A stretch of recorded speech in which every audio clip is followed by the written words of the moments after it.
school year. This slide shows our assessed valuation, a comparison between last year's assessed value of $2.2 billion and this year's assessed value of just over $2.3 billion. And you can see that real estate and personal property both had increases with an overall increase of 5.7%. This is a breakdown of our assessed valuation by category. This has not changed significantly over time. Francis Howell School District is primarily a residential community, evidenced by almost 72% of our total assessed valuation being residential property. And you can see the breakdown of the other categories there. This shows a history of our assessed valuation. Interesting to note that in the reassessment years prior to the recession, you can see that we had double-digit increases in our assessed value. In the intervening years, around 3% increases in our assessed valuation. Beginning with the 2009-10 fiscal year, you can see that our assessed value actually decreased by 5%. There was no change at all, really, for that non-reassessment year. It decreased by another 3% in 2011-12. We did have a slight uptick in the off year, but then again in 2013-14, another 4% decrease in our assessed valuation. So this is the first time in 6 years that the district's assessed valuation in the reassessment year has shown some growth. This is our proposed tax rate for the 2015-16 school year. $4.34.9 for our operating levy, and we will maintain our debt service levy at 67.13 for a total of $5.02.03. This next slide is a comparison of the tax rates between last year's rate and this year's rate.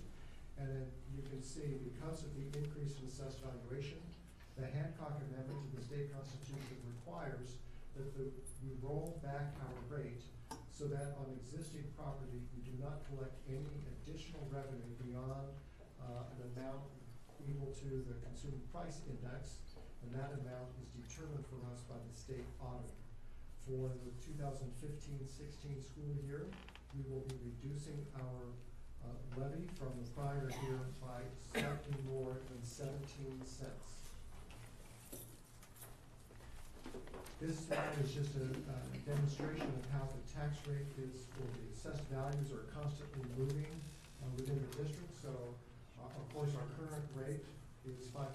At the time that we did the projected tax liability notice in April, you can see that it was just over $5, and because of changes in assessed value as the time we had the workshop in August and for the hearing tonight, there have been some other slight changes over the initial projected tax liability note. So it had been close to estimated to be almost a 19-cent reduction, and we ended up with slightly more than 17 cents of reduction.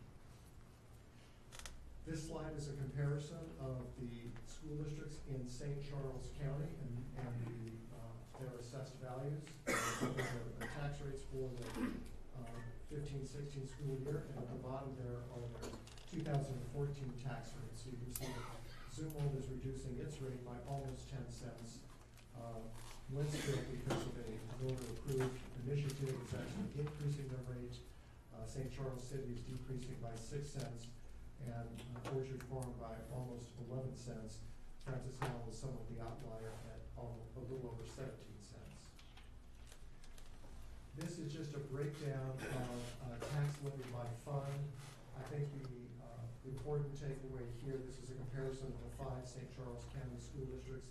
I think the important takeaway here is that we have been fairly consistent in, we are here in the, fairly consistent in our breakdown of how those are split across funds. The Wentzville School District at the far right recently had a capital initiative that was passed by the voters to help fund their buildings. So they're actually funding their buildings through a capital levy, and that's why their capital fund has a much larger levy than other school districts in the county. I think this is also a very telling statistic. This is our assessed valuation for the district. People like like to talk about the relative comparison between school districts based on their tax rate and who has the highest tax rate in the district, in the county.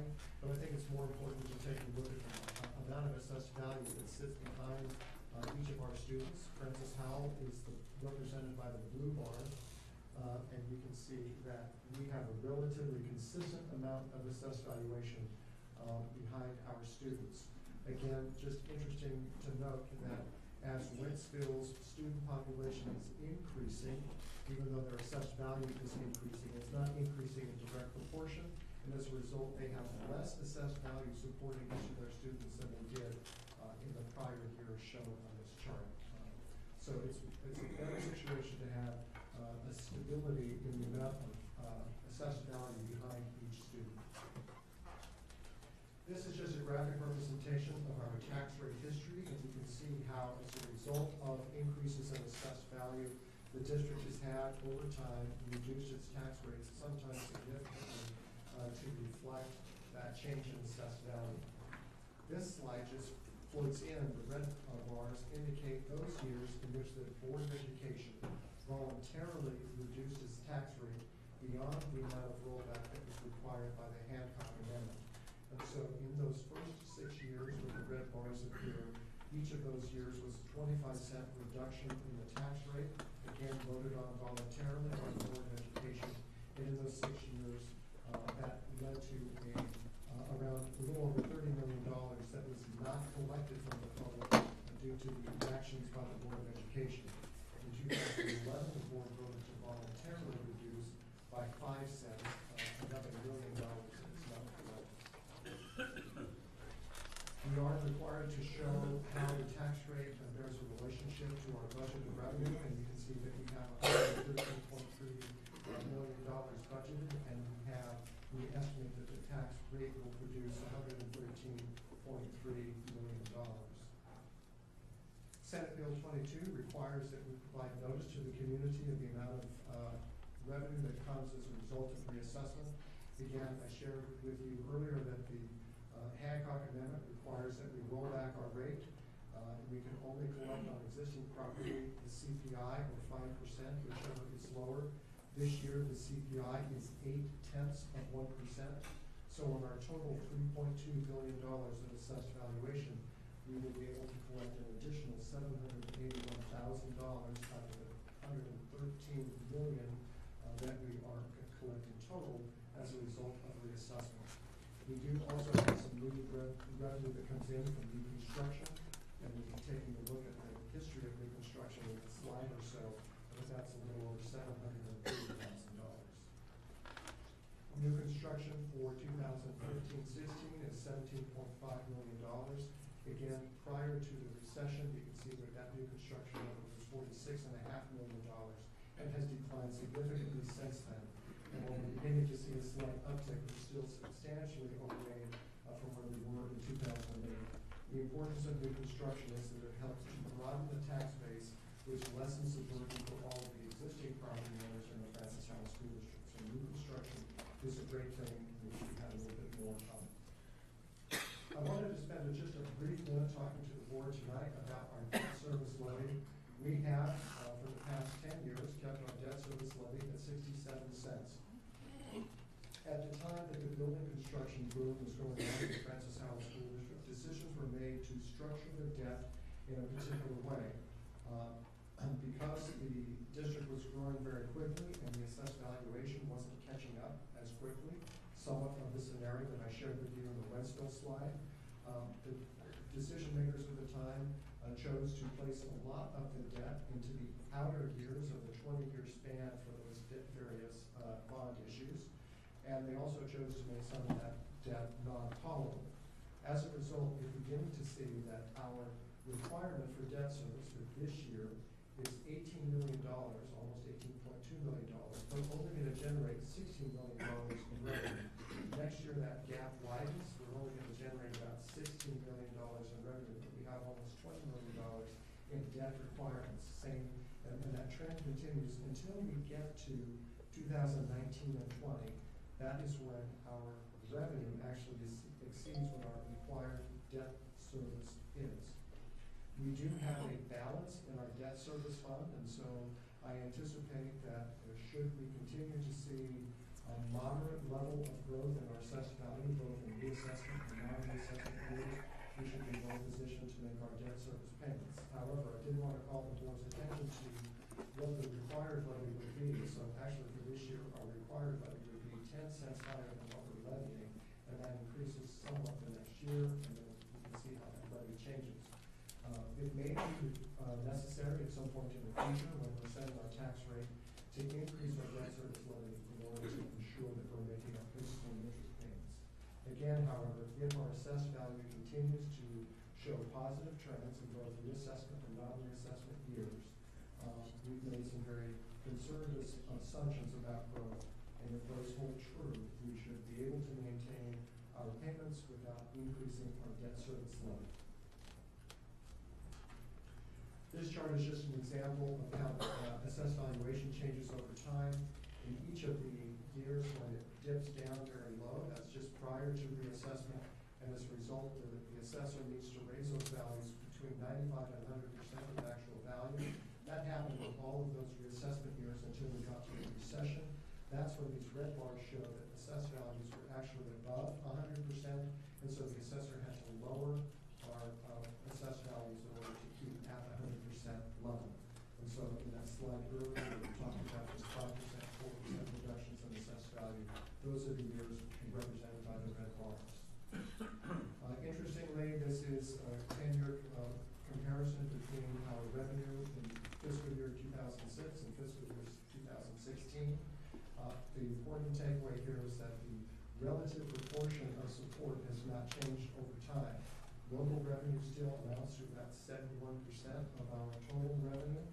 State revenue is still about 23% of our total revenue. So we have seen changes in the dollar value that we receive from the state in actual dollars, but as a proportion of our total revenue, the amount of support we're receiving from the state has not increased over time. And again, this is just another graphic representation. Immediately prior to the implementation of the new formula, you can see how low our state revenue began to dip. In the ensuing years, we began to see an increase, but as the recession came in, that actually began to level off and drop, and we're now beginning to pick up just slightly. But if we take a look at that, we are not yet recovering to where we were in 2008. And if you project out what the trajectory would be had the formula been fully funded over time, this gives you an idea of the gap between the state revenue we're currently receiving and what we ought to be receiving had the formula been fully funded. There is a program that operates in the state of Missouri that allows certain individuals to request a relief from their property tax bill. You can see here some of the items that you need to meet, criteria you need to meet to qualify for that. And the website is posted there for anyone who would meet those qualifications or anyone who knows of someone who would meet those qualifications. In summary, 2015 was a reassessment year. Our values grew for the first time in 6 years, but we are still $80.6 million lower than where we were in 2009 in terms of our total assessed value. Our operating revenue has not, state revenue has not increased as a percentage of our total operating revenue, and our proposed tax rate for this year is $5.0203, which is 17 cents lower than the prior year. And if anyone here has questions, I'd be happy to answer them.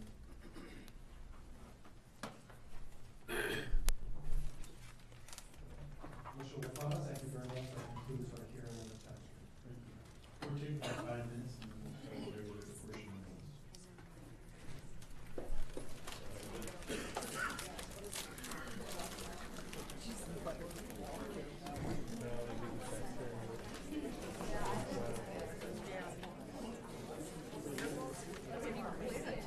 Does anybody have the clipboards with the signatures on them for the tax rate hearings? Oh, okay. Thank you. Oh, thanks. I saw her when I walked in. I was like, how are you?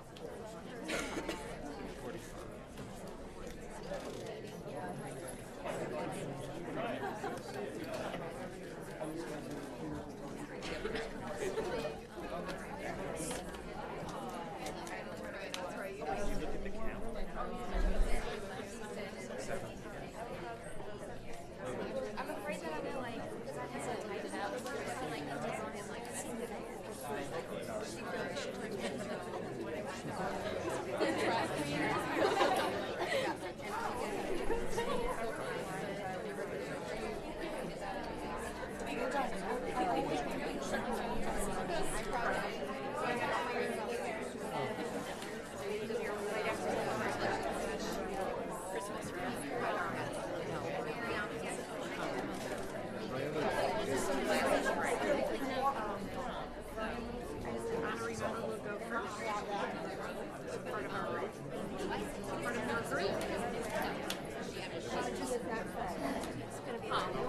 there anybody in here who did not sign the tax hearing? Like right now, I don't know.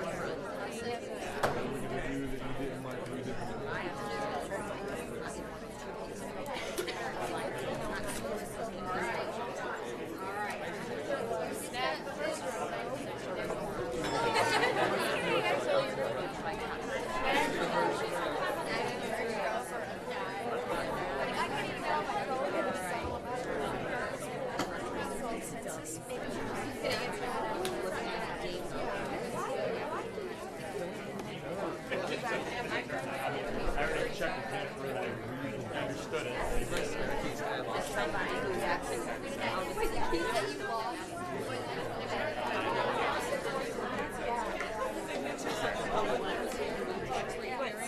Signature? Okay. The people who were here.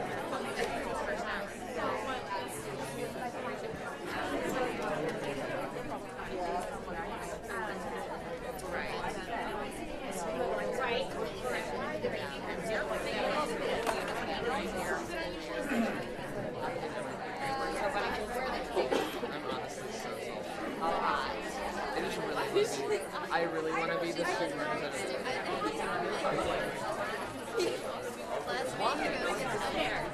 So next Friday,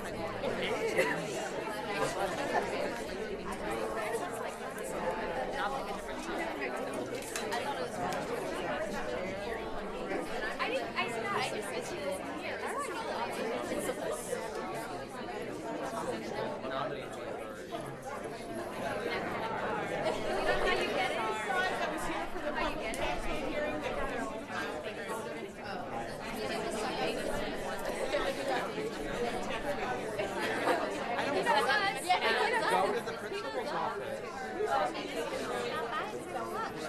Give him an apple. Give him some candy. Actually bring my name. That's fine. You can tell us what you like. Like if you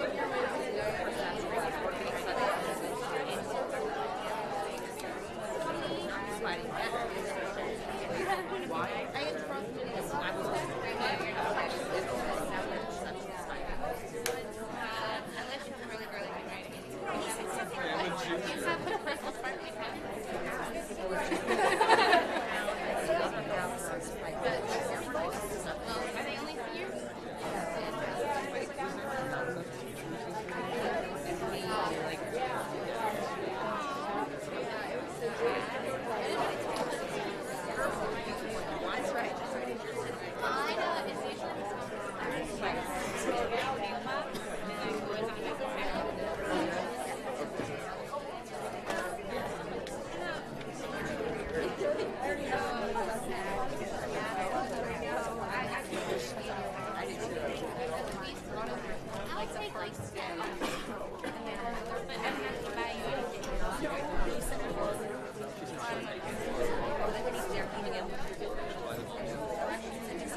We are halfway through our first quarter of the school year. I know that's very hard to believe, but we are there. It's gone very quickly. Tonight we will have our first student representative of the school year, and I'd like to ask Angie Siren to come forward, who's the dean at Francis Howell Central, and introduce our first student representative of the 15-16 school year. So you can read your student leaders.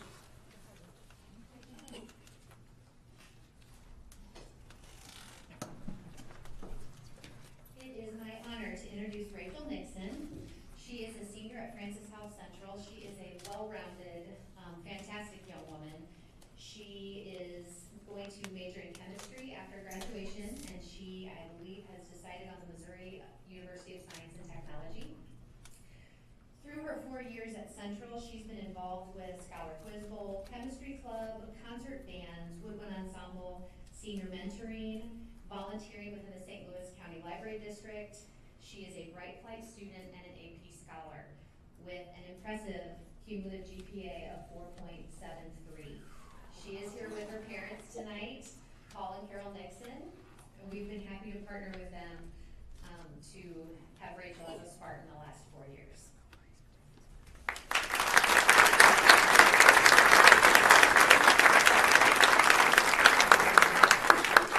I'd like to ask Rachel's parents to come forward, and we'll take a picture here with the board, and you can see it tomorrow on the webpage.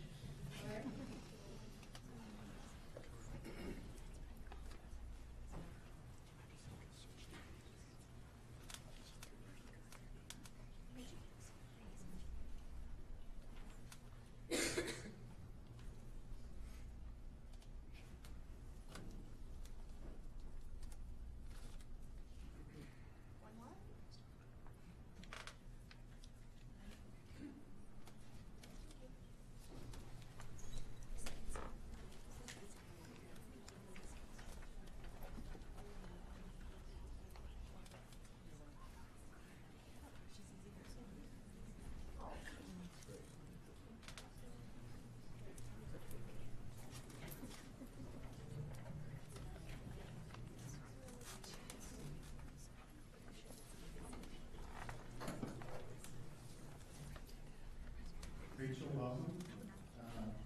Please feel free at any time to participate during our meeting. All you gotta do is push that button in front of you, let you know when you can speak. The only thing you won't be able to do tonight is vote. Congratulations on your grade point average. How high can a grade point average go?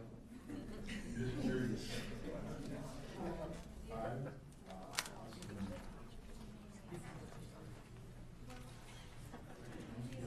We have one more. Yes, I'd like to ask Susan Lang to come forward and share some great news and a partnership that we have with our community. And I'll turn over to Susan. Thank you. Good evening, members of our Board of Education. I have here with me tonight 3 guests. I have Jessica Howell, Education Station Coordinator, Jill Moore, the Program Secretary, and Kathy Williams, who is our representative from the Developmental Disabilities Resource Board.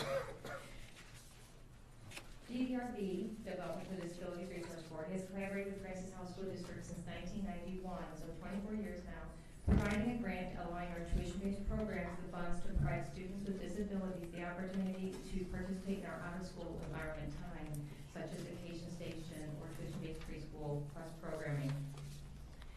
Last year, we were able to service about 60 students through the availability of the grant, allowing these students the opportunity for full inclusion in our out-of-school day programming. We're very appreciative of the strong collaborative effort that provides quality program for all of our students. I just wanted to thank you for the opportunity to partner with Francis Howell to provide services for people with disabilities and an inclusive after-school and childhood care program. We collect county tax dollars too, and these go to great programs like this. This year, the funding for the program is $394,119 to serve 60 children in those programs.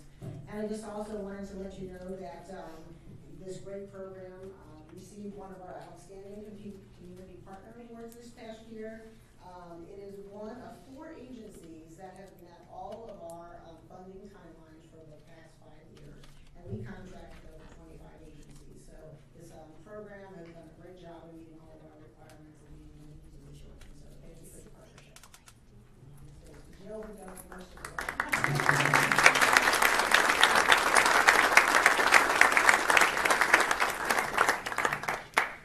Thank you so much.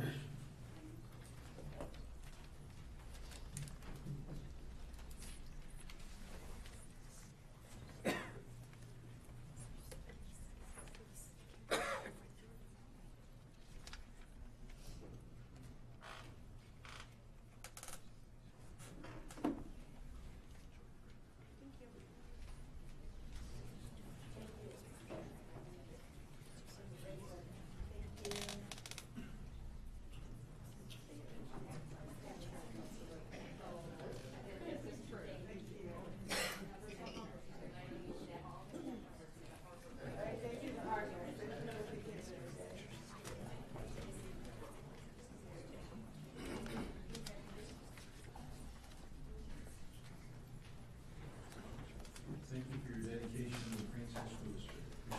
Appreciate it. We're about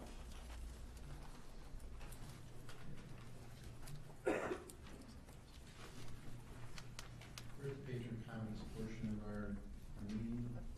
Patrons are invited to address the Board of Education. Please come to the podium right over there so everyone can hear. Please make sure that you limit your comments to 3 minutes. The board is interested in public concerns and opinions, but we do not answer questions during the meeting. Questions and concerns will be addressed by Dr. Sloan and other appropriate staff members. Please remember that comments by individual students and staff are not allowed to be confidentiality. These concerns will be brought to the administration's attention and may be brought to the board's attention in closed session.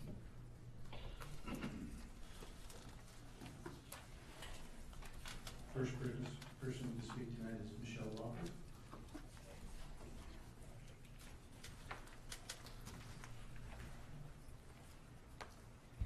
I wanted to say thank you to the board members and the administrators and also the patrons that came out for the community meeting last night. FHSD team, we met over at the Howell cafeteria, and I think it was a great start to the community being able to have dialogue. I was really impressed that everybody was able to maintain their composure, behave themselves, and I'm looking forward to hopefully doing it again. Thank you. Thank you, Michelle. Julie Corbett.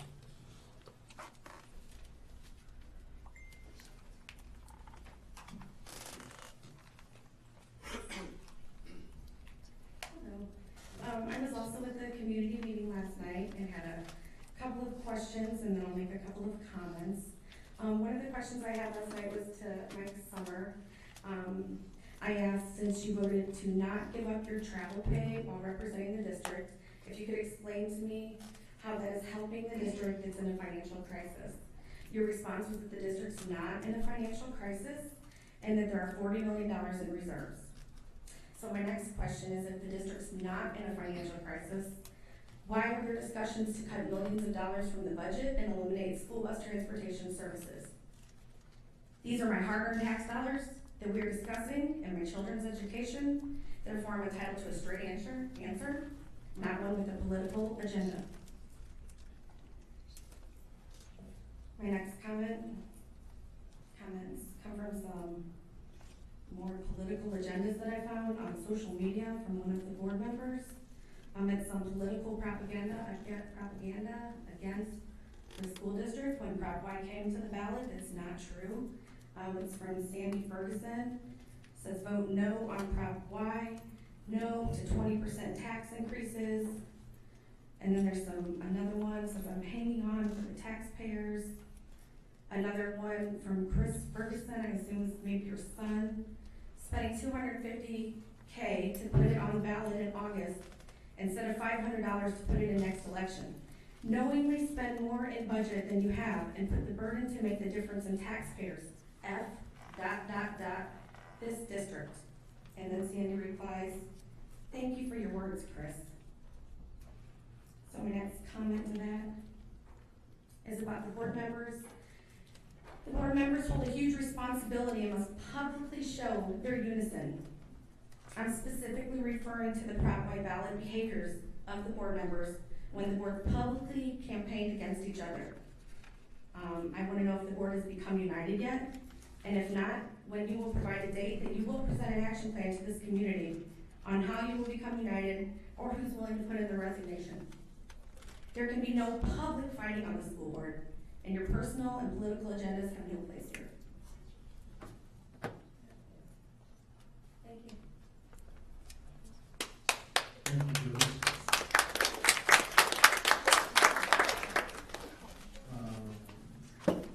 T. Blake Bust.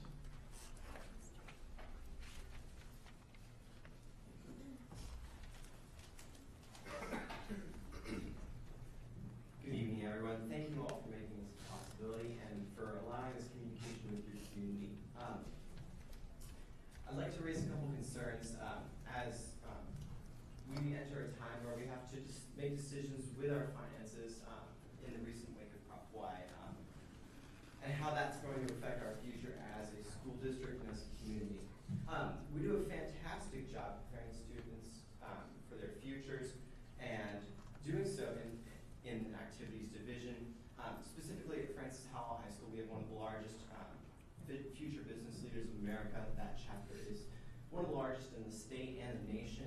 Our athletics department is virtually unparalleled in the state. We compete at state levels and enter competitions and compete successfully. But as is stated in the first entry of that values chart, we also are committed to providing a consistent and comprehensive education that fosters high levels of academic achievement. And in certain capacities in the district, this is not always the easiest route for students to take. In many ways, the opportunities are limited when it comes to higher education and more difficult classes and AP classes that are provided within the schools. For example, our offerings in the science department have recently been cut, including AP biology due to funding issues this year. And that limits students' opportunities to prepare themselves for college and get the exposure to the academic subjects that they need before they proceed out into the post-secondary world, post-secondary education.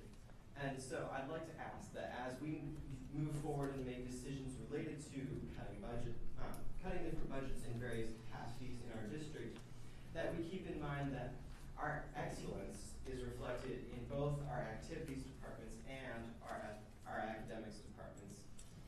And as we move forward as a community through this, we need to keep in mind that the priorities is to provide a great future for everyone and the skills to succeed in college and in life. And while certainly academics or athletics and activities are fantastic outlets for students to develop responsibility, integrity, all different types of character traits and various skills, they are not participated in by the entirety of the student body, whereas academics is a requirement for all students to complete at this school. So I would appreciate, as we move forward with those decisions, that those priorities remain in place, that providing a future and skills for success for all of our students in the programs where they're most successful too. Thank you, everyone. Thank you so much for your time.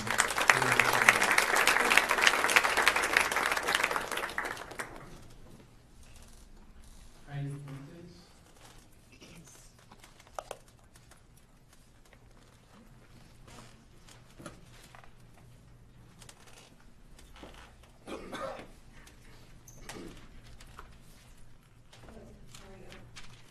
First of all, I want to thank all of you for all your hard work. I've learned a lot in the past few weeks or months attending meetings, and I don't envy any of you tonight. I know none of you want to make the decisions that you're being forced to make right now, and I don't take that lightly. And I appreciate you coming out last night and listening to what we had to say and working with us. And I'm in a hurry because I ran out of time last time. So. I've been making a lot of suggestions. I know a lot of my ideas have been tried already. I am newer to the district, so I don't know what's already been done or what's been tried. Some have failed in the past, but what I do know is that we can learn from those mistakes and see how we can do better or try a different approach. I hope you know that I am trying to help. I'm not trying to criticize. I want to help. I have a lot to learn. but I am willing and ready, and I think a lot of parents feel the same. The most important statement that I wish to make before I run out of time is that I feel very strongly that you should make no further cuts at this time. It's been said that we will be okay this year. We've made cuts already, we will be okay this year. I think it's very important that we try again in April, put it back on the ballot, but this time, we need to get information out there, and I'm going to talk about that in a minute. But I understand, with that being said, you have to have a contingency plan in place if it doesn't pass. So go ahead, work on that contingency plan now, make it solid, make a decision, make it known, and make it widespread to everyone. Shout it from the hilltops, because people need to be aware that it is not a scare tactic. It is not a maybe we might cut this or maybe we might cut that. This is what will happen if this does not pass. That will get people's attention. There's a lot of misunderstanding, a lot of misconceptions, a lot of what ifs. People don't like what ifs. So I do understand that you have to put that contingency plan in place, but I ask that you wait on any further cuts until we have a chance to give it another try in the ballot or in the election. While I have been begging you not to cut buses because the results will be devastating, and I know that sounds dramatic, but I truly believe this will cause more pain and detriment to our community, property values, etc., than we can even imagine. I've heard someone mention the cost of building sidewalks where there were none currently. I had never even thought of that, and I'm sure there's more unintended consequences that beyond just inconveniencing parents that haven't even been discussed yet. But if you do decide to take away busing, please give the parents an opportunity to pay for that. We have some figures, but I'm going to skip through it because I think it's one too long. We talked a lot last night about how communication goes both ways. The school district was criticized for not providing enough information, yet obviously they tried their best given the timing and the circumstances. But somehow it fell on deaf ears or didn't get to the people. Thank you. Okay, thank you. Better this. 3 more pages, thank you. FHA. Local one. Ministry Association. ESPA.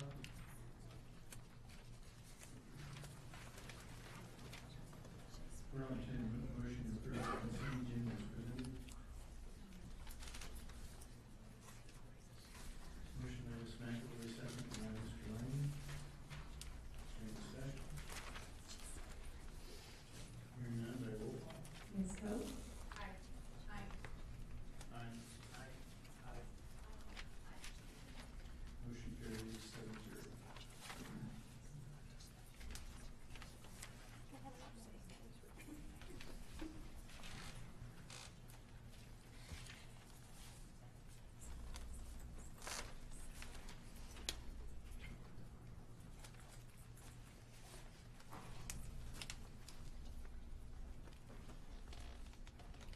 I didn't see the patron comment report listed on the agenda. Did I miss it?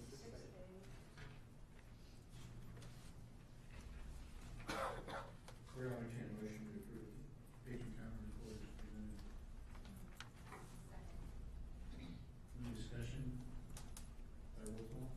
Ms. Ferguson? Aye. Aye. Aye. Aye. Aye. Motion carries 7-0. Donations.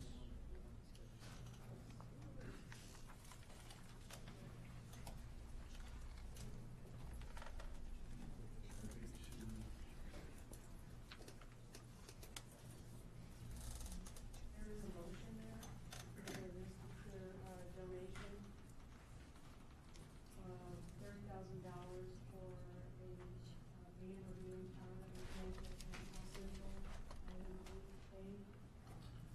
Sure, we can accept that. A motion to approve the donation. There should be a recommended action on that.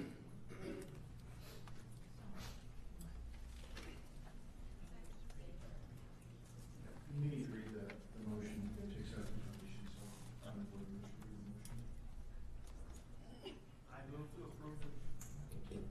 I move to approve the donation from Roslin Associates, Roslin Modular Fabrication, Cooking Supply, Ohio Gradings, and Rob and Chris Campbell towards the Francis Howell Central High School, and direct the administration to convey the board's thanks for their generosity. Second.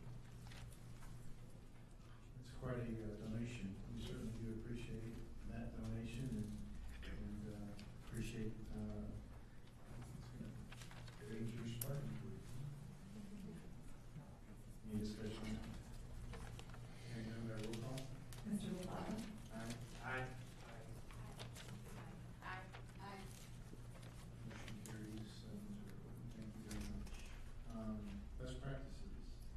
Tonight's best practice is focused on ninth grade transition day, presented tonight are Angie Siren from Francis House Central, Angie Kozlowski from Francis Hall High School, and Erin Mesquite from Francis Hall North, and some of our students from our high schools. So can you get that up? Next month I'll be bringing some great news about Francis Hall School District's graduation rate. One thing we know is that student success in their first year of high school is often determined by their success throughout high school. Nationally, attendance at ninth grade and failure rates are worse than any other grade in high school. Tonight's best practice spotlights one strategy our high schools have been perfecting to support our freshman students. Take it away. Thank you. The district has been doing transition day for many years now, and we know after lots of research and experience with our kids that those transition years, when you move from level to level, is very important and can be very life-changing for some of our students. So we actually invite the freshmen in to the building before school starts, so they get to experience their first day of school jitters before the first day of school. The structure does differ between all three buildings, but our overarching goals are building relationships and welcoming our new students through tours, leadership, and activities. Bryce Alberti is a freshman this year at Central, and he is going to share what he enjoyed about freshman transition day. Hello. I think freshman transition day was very beneficial to all of the incoming freshmen, because there were 3 middle schools that go into Central, and a lot of the kids from those schools didn't know each other. And I, not only transitioning from middle school to high school, but I moved into the district recently. I did not know one person. Transition day helped me a lot by allowing me to meet new people. Thank you.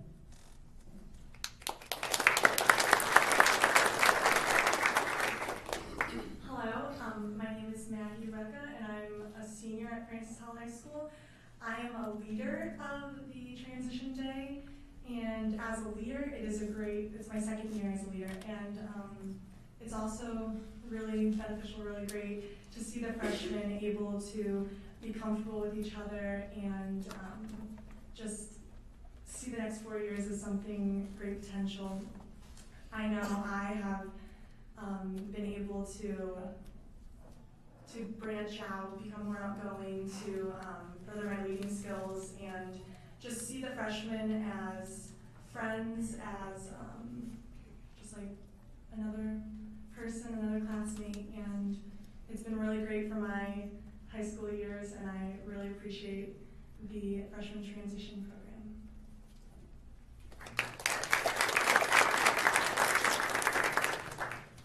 Hello, I'm Zach Reeder, and I'm also a senior here at Francis Howell High School, and I'm an adjunct leader in the program as well. Overall, what I want to say is the program is, Maggie hit us around the head when she was speaking about the relationships it fosters, and also just the overall morale it brings to the school. As being very involved with school activities and leading kind of the spirit that goes around our school, I've seen just a huge boost in everything, because these freshmen are very nervous, obviously, and it brings almost a sense of welcoming, and this is a place where everyone can prosper and everybody has a spot. So overall, our activities programs and everything that coincides with that, we've seen numbers increase in a great amount, and it's honestly awesome to see just how this program can affect the school as a whole, and the confidence that everyone has walking through the hallways knowing that it's a great place every single day. Thank you.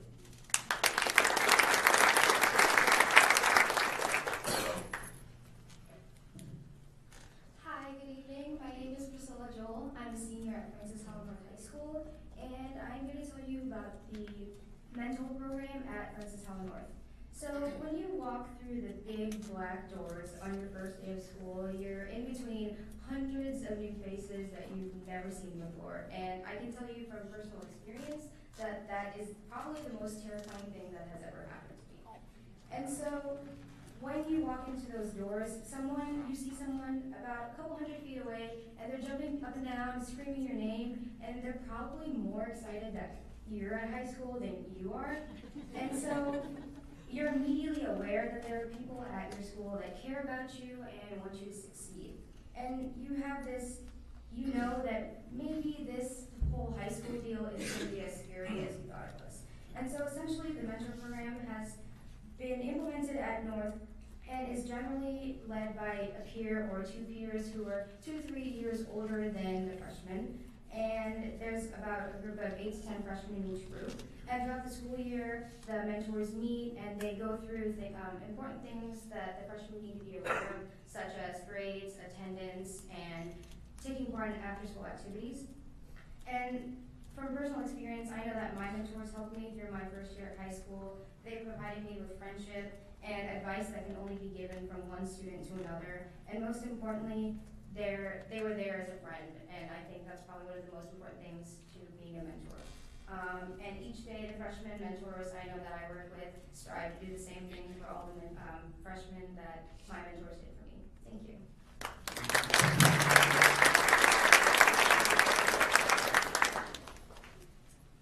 Okay, so in closing, you hear a lot of great experiences that our students have had as a mentor and as a freshman in our transition programs. It is a huge value for freshmen, for the culture of the school building, for relationships with students, with older students, with teachers as well. So thank you so much for that transition program. We really appreciate it. Thank you so much.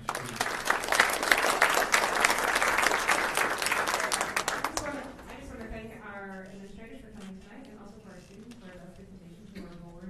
Again, this is a very important program for our school district. That 9th grade year is such a pivotal year for our students. It is a year we often begin to lose students. It is the highest failure rate of all 4 years. It's not our lowest attendance year necessarily, but nationally it's a year where students attend less than any other year. It is the year that we are most at risk for beginning the dropout process, and dropping out is a process. And programs like this make a difference for our students. So having those senior mentors, thank you for your time, really does make a difference for not only just the freshman year, but that pivotal year that makes a difference for that student success throughout high school. So again, our administrators have done a fabulous job of helping perfect those programs. They get better and better every year, and our students get more and more excited about entering the nervous calls that was freshman year. So thank you all. Thanks for coming and thanks for the program. Thank you so much. Your freshman transition day, would you like to reflect on it? I thought freshman transition day really helped me. Like Bryce said, I came from Hollenbeck, and so going to Central, there were a lot of different groups of kids from different schools, and I didn't really know everybody. But during transition day, we got to get into smaller groups and take a tour of the school, which really helped me find new friends in those initial groups. And attended a activities fair, and I got to meet all of the great coaches and mentors and people that have helped me through my after-school activities too. And so I got all of my beginnings there at transition day, and yeah, and I think it's really good for other students coming in too. Thank you so much.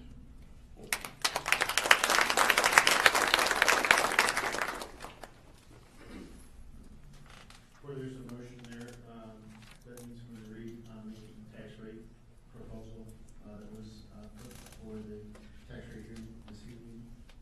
So if someone would read that, get all the decimal points right. Mr. Sherman, you look at the numbers all day long. Yes, I do. This time I move to set the 2015 tax rate by fund as follows.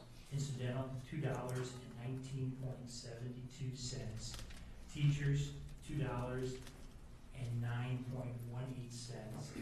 Debt service, $0.67.13.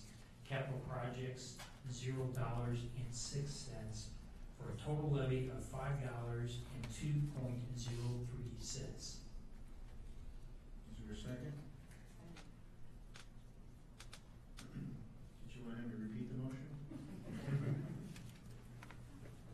Any discussion?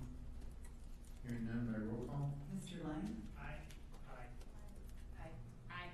Aye. Motion carries 7-0.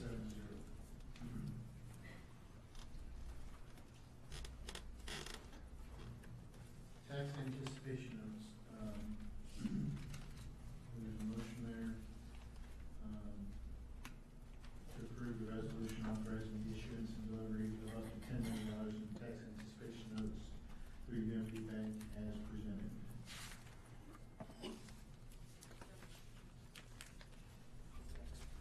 Motion by Ms. Coe, second by Mr. Lyon. Mr. Sutton, if there's any questions that the board has. I sent a couple of questions in today. Being a banker, I thought that we could maybe get that fee waived since we deposit all our money to UMB Bank. I think we can work on that. I wasn't sure, really, the LIBOR rate that Commerce Bank was presenting. That was my question is, I couldn't find a 4-month LIBOR in any documentation I looked at bankrate.com, so. The standard LIBORs are advertised for 3 months or 6 months, and because we asked for a borrowing period of 4 months, what they did actually is took the 3-month and the 6-month rate and kind of interpolated a 4-month rate that they used in the calculation.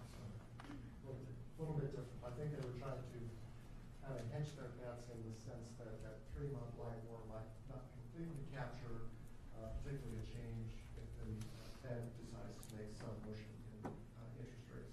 But I couldn't come up with any calculation to get to $95,000 on interest charge for the period of time, so. It seemed odd, so. We copied the information as. I understand. Is there any questions on this item, board? Hearing none by roll call? Mr. Summer? Aye. Aye. Aye. Aye. Aye. Motion carries 7-0.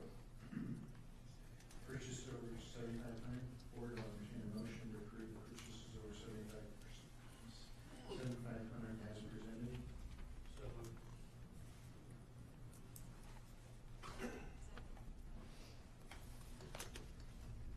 Motion by Mr. Summer, second by Ms. Price, approve purchase over 7,500. Any discussion? This is the time to get lobby for stuff for your school. Hearing none by roll call? Dr. Bowman? Aye. Aye. Aye. Aye. Aye. Aye. Motion carries 7-0. We're going to entertain a motion to approve monthly financial report, August 2015, as presented. Motion by Ms. Price, second by Ms. McElroy. Is there any discussion on this item? Mr. LaFawn, I would just share with the board, there was a typographical error in the document, so the paragraph that is immediately under the heading expenditures. The comparison for last year's expenditures, the percentage comparison was incorrect. That has been corrected on the document. The correct document is now posted to board docs, and Mr. Tygreg has a corrected copy for the appropriate file. It's 10.47% instead of 18.59%.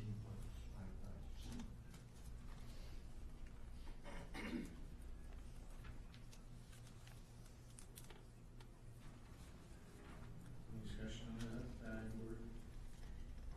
Hearing none by roll call? Ms. McElroy? Aye. Aye. Aye. Aye. Aye.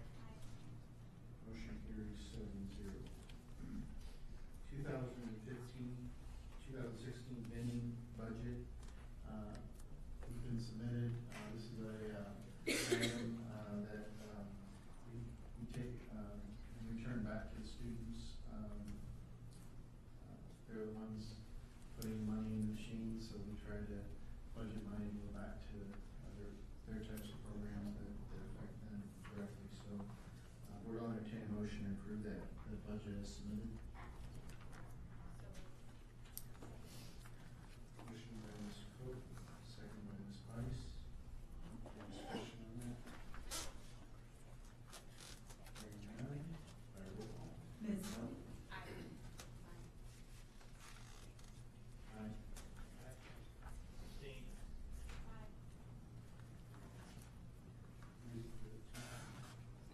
Abstaining because one of my clients is a recipient of these funds. Motion carries 6-0-1.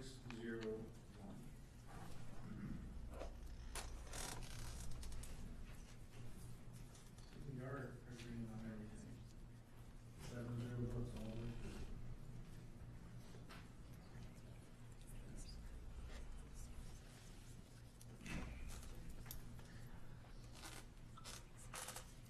Item F, there's no determined motion here. So, I'm just gonna give you my thoughts, and then we can have a discussion. But I've given this a lot of thought about this item that's on the agenda, and, you know, I'm not coming to any conclusion. Many people have voiced opinions during patron comments, and we certainly appreciate it. We get all kinds of emails. You know, many have contacted us with valuable information. However, at this time, it's very hard to make a determination, in my opinion, to put another ballot initiative before the voters. The measure failed by a 2-to-1 margin just 6 weeks ago. For us to put an initiative on the ballot tonight, without taking the time to go and talk to these people, we didn't go for it. And there's 12,600 some odd people that told us no, that they're not going to support an increase to our revenues. Everybody's gotten to make comments. We've discussed this. It's all really, it's relative, but in a court of law, it's hearsay, because it's, oh, I talked to this person. The facts that are in front of us today is we have a divided community on this issue, and it's not divided evenly. It's very obvious to me that it was a big no.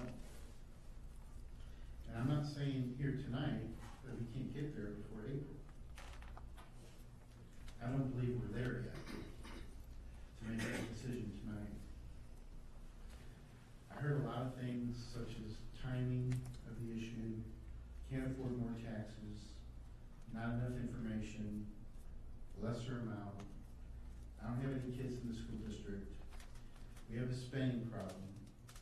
All these are reasons, but not many of these are reasons that tell me that, yes, it's time to go back and put one on the ballot in April. We tried our best to get information out to the community. We went through social media, we went door to door, we did mailings, we used the Francis Howell website for an informational campaign, numerous phone calls, and it was covered by every news station out there. If you didn't hear about the tax increase, you were on a long, long vacation. You realize how hard it is to put a campaign together? It's difficult. You have to reach 75,000 people that are registered voters in our community. In the last school election that Mr. Lang got elected to, Ms. Ferguson got elected to, there was 12% turnout. Previous to that, 11, previous to that, 10.5. So we don't really have a gauge of our community when we got that kind of turnout for a school board election. So that's the information that we have to go by. So when 27% show up, or 26, or whatever the number is, that tells me there's awareness that there was something on the ballot. I'm not the smartest guy in the room, okay? I never want to be.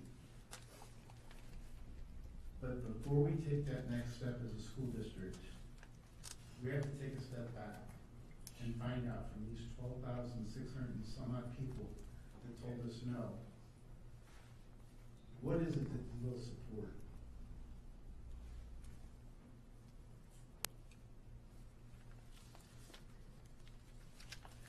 We failed the test. Before we retake the test, I think it's time to go back and study the test and see where we're at with this community. I'm not sure any of us since the last election has talked to 12,666 people. I think that should be our first step, to try and contact those folks. The next step, as we learned from this community, is that 7 people need to make that decision. 7 people need to agree on that decision. We have a 4-3 vote to put on the ballot. Obviously, that was a mistake. My suggestion is that we need to take the next couple of months to focus on those people who did not support it. Reach out to them and ask them what they think. I had 2 emails since the last election asking me to put a proposal back on the equal ballot. I've heard from a handful of people asking me the same thing. But it wasn't coming from 12,000 people. And trust me on this one. The votes that we need to pass this election, you're going to have to identify those folks. That started last night with FHSD team. I think Michelle Walker did a very nice job trying to reach out to the community. And certainly the people in this room who starting to take notice of what's going on in Francisco, we appreciate the input. We have a $10 million deficit this year, 11.6 approximately next year. It's time to listen to voters. They did not approve new revenues. I doubt many of them would be in favor of us spending down 40% of our reserves over the next 2 years. As I said to you several months ago, we should take 2 bites out of the apple. The public told us that they're not going to support new revenues right now. I hear people on this board saying we're fine. We don't need to make any cuts. I'm not sure I understand what fine means. That means you're fine with deficit spending an additional $10 million this year without making any adjustments to your expenditures. What happens if some of your expenditures that you don't count on, such as boilers or air conditioners or new roofs or another drop in state aid that happens quite often, happens? How are we fine?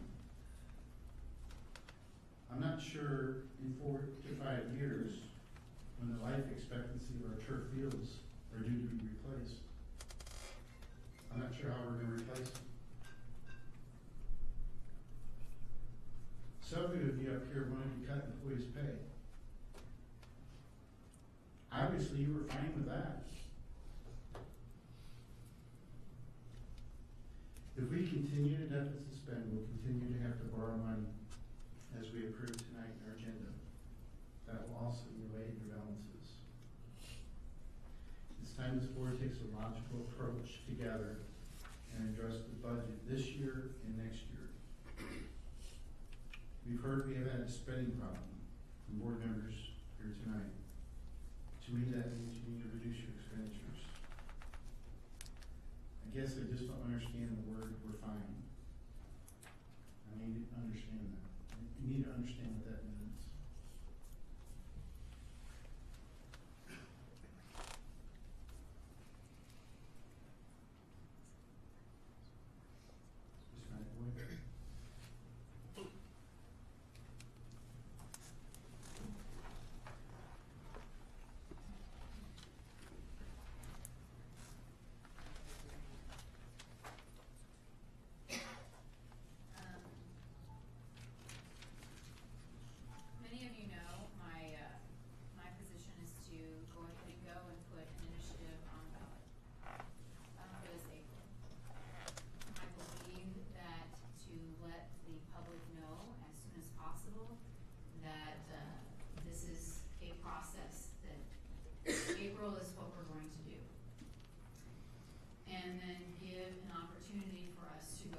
to that community that said no and say, okay, help us.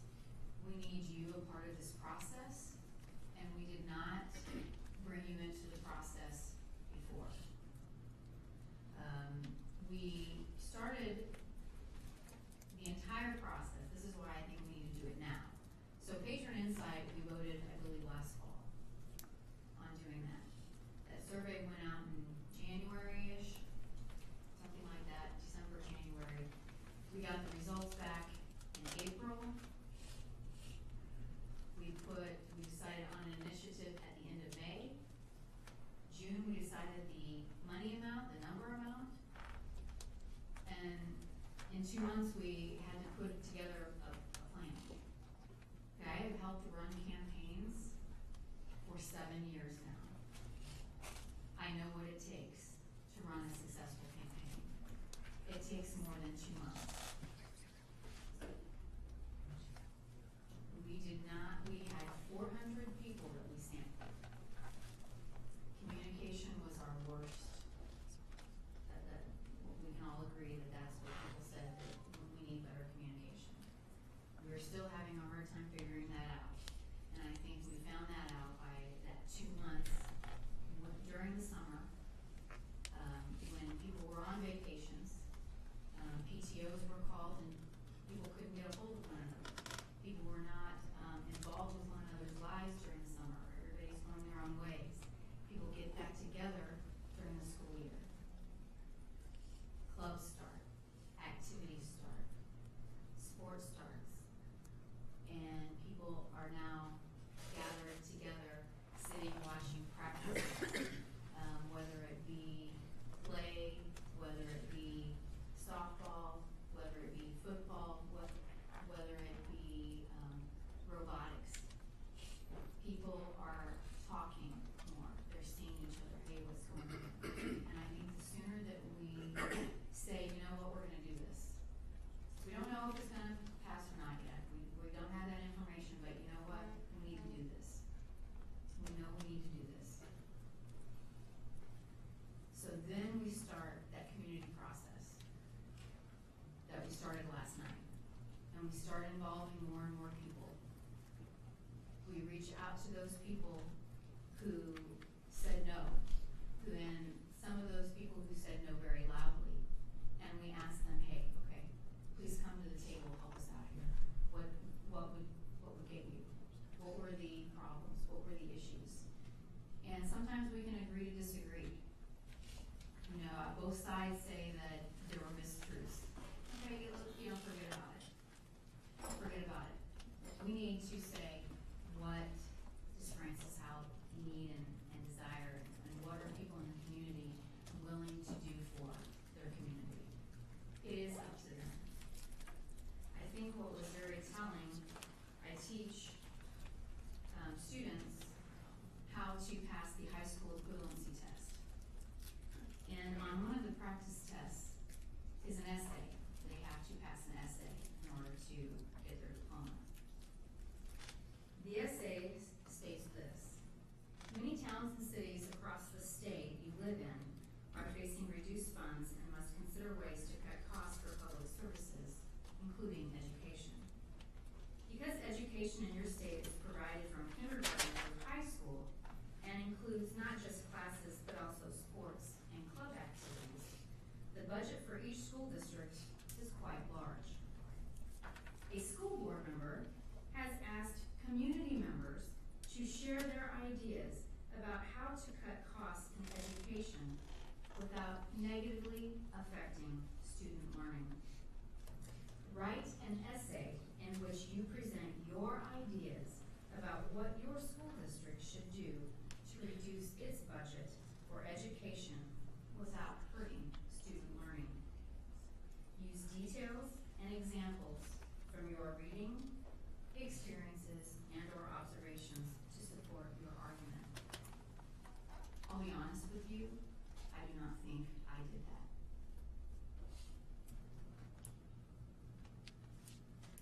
I have heard, though, now, even today,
talked about, people don't know what we cut.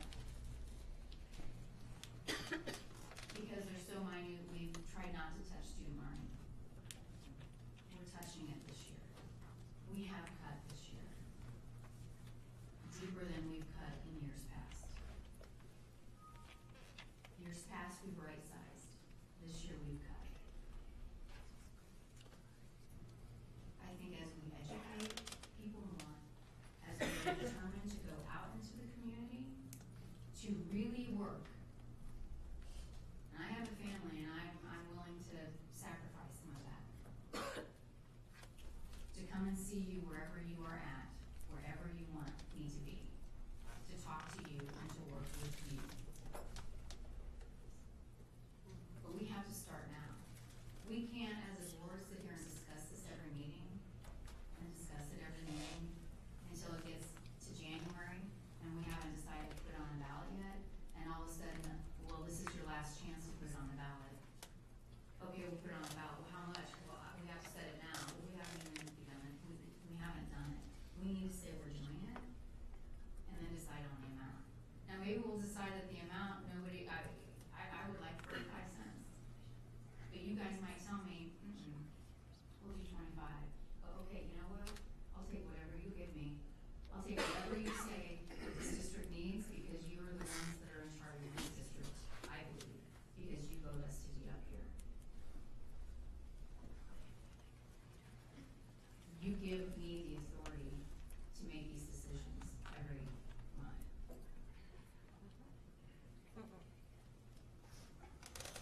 I truly believe that we need to make these decisions now. We don't need to make every decision now. We need to make this decision now. We need to start the conversation with our public. Not go, well, we might, what do you think? Well, we might, what do you think? We need to say, we're gonna do it. We are committed to this community. If we were committed for 3, for 90 cent, surely, or we were committed 5-2 for a ballot initiative, surely we can be 5-2 at least again for another ballot. Why not? If it was so important to have a ballot initiative for those 5 people, why wouldn't it still be important for us to try even harder if it's that important?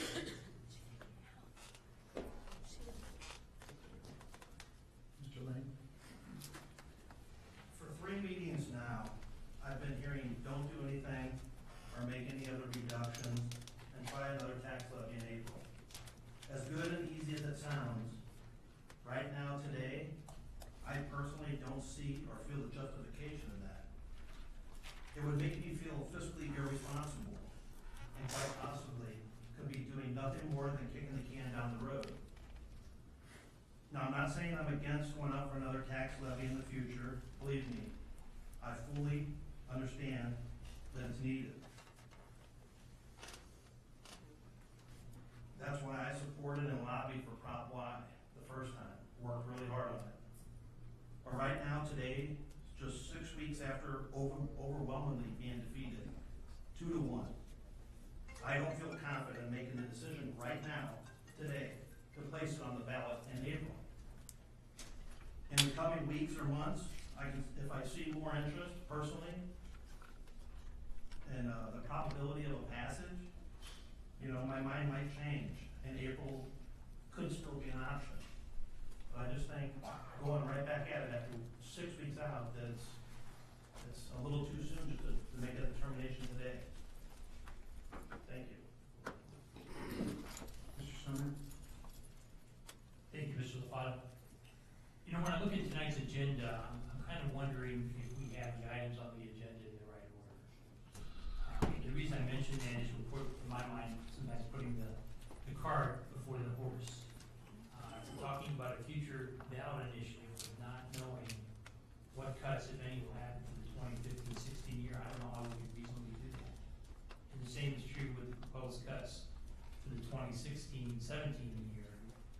I don't know how we could set a tax levy first and then decide after that how much, if any, this Board of Education would like to see reduced in the future. It was a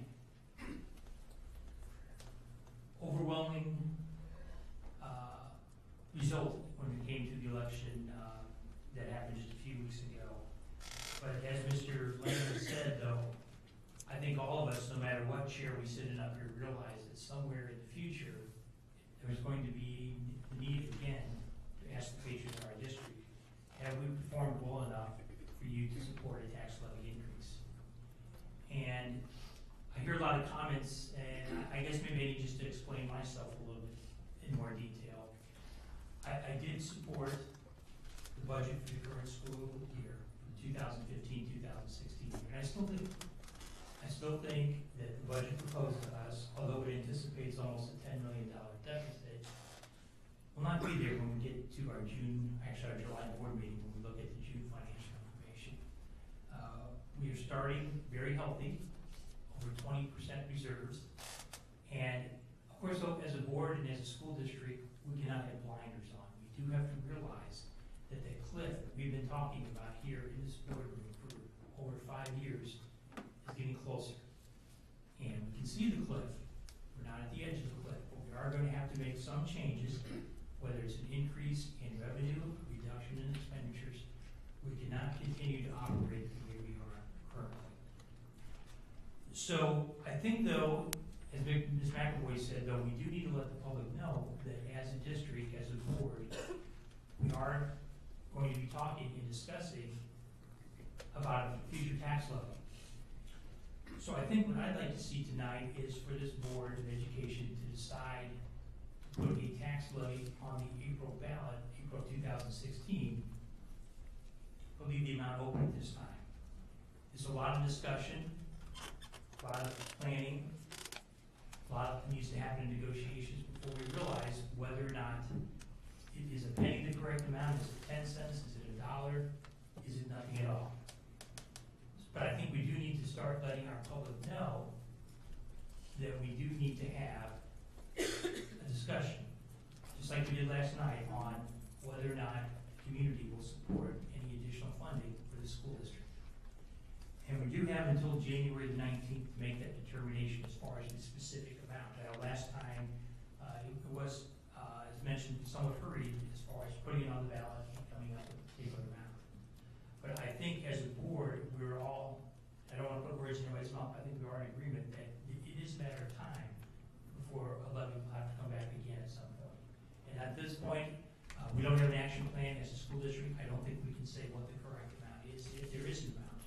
But I do need to think we have to have a conversation with our public, starting tonight, that April is the time for a future levy to come forward, whatever that amount may be. So that's kind of where I am this evening. Ms. Price? Personally, getting very confused about what I'm doing. Thank you. Because I've heard that it's fine, we don't need to make any cuts, and now from the very same people I'm hearing, we need to put it back on the ballot in April. I think it was very apparent from the public hearing tonight what the reality is. And I'm just gonna, I know it says on the treasurer, it's kind of like a title only, don't think that I'm not,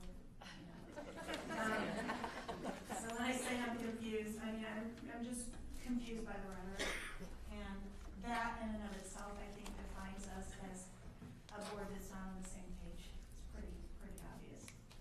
So that's all I have to say. So how I vote is going to be based upon what my understanding of the facts of what Kevin Summer has given us. Thank you.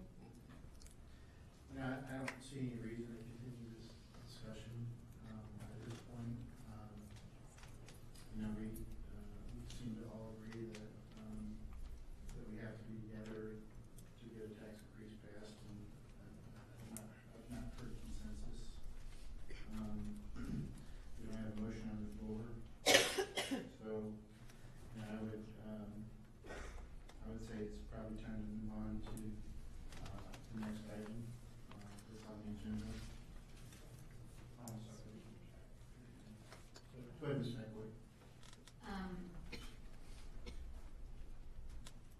We have 3 things to talk about. So I'm not talking about budget reductions for the next 2 items, G or H, because right now we're supposed to be talking about ballot initiative, and that's all I was hearing my comments for. But if I need to clarify, because I am being kind of asked that, I can do that.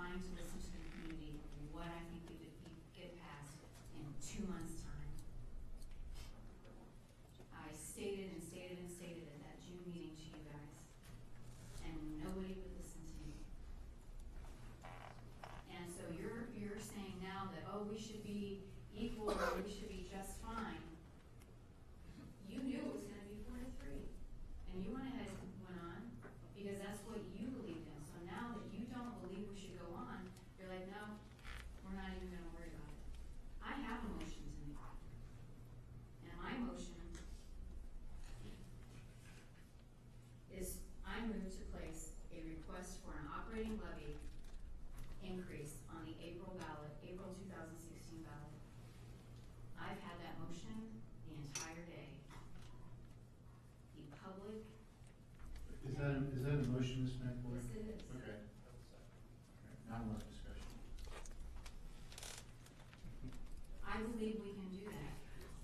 If we put 45 cents on the ballot, or that, and that's just an estimate, that's the lowest estimate that was given on board docs a month ago. I don't even know when this was. Last time, 45 cents generates $10,470,000. Okay, for next year. That would leave next year's fund balance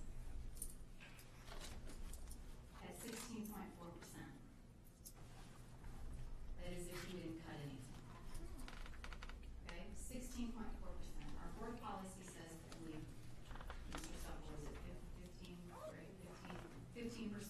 That this board, I believe, voted 7 to 0, stating that was okay. 7 to 0, that 15% was okay. So if we asked for 45 cents, we would have a 16.4. To Mr. Summer, why he says he thinks, or I'm gonna talk for him, I guess this is why I say we're fine. Obviously, we're not fine, we have cut a lot.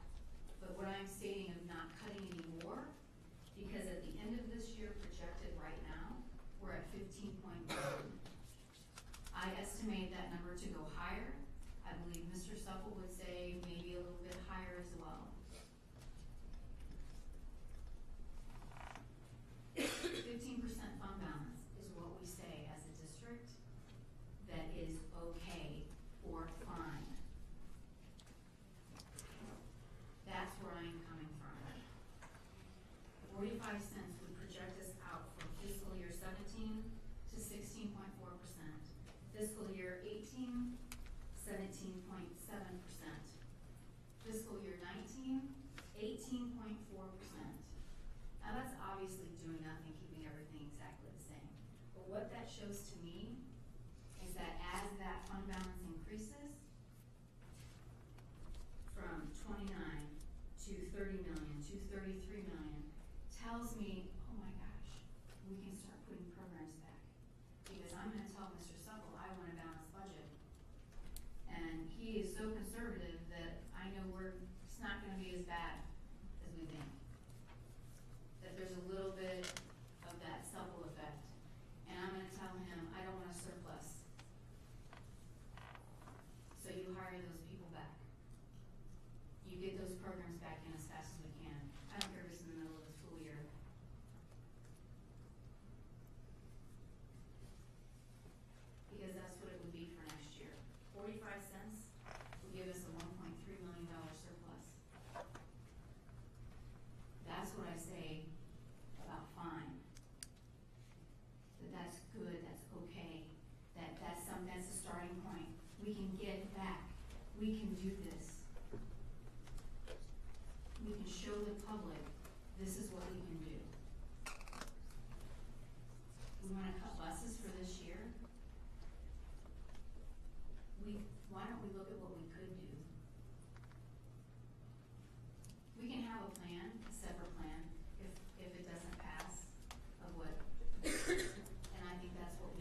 right now, in the strategic plan, we know that this, 25, 45, 37, whatever it would be, how far will that go? Because as Mr. Stuffle talked about, that debt service amount, we're paying really high right now, but I believe fiscal year 20, we're not gonna be.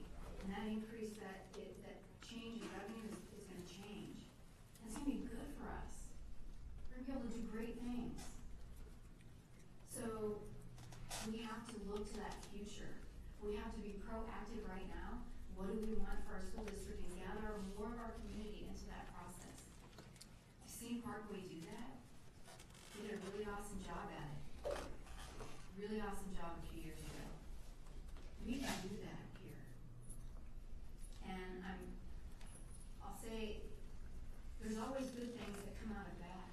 And I really think this is the good thing. It's created this. It created last night. It created August 20th.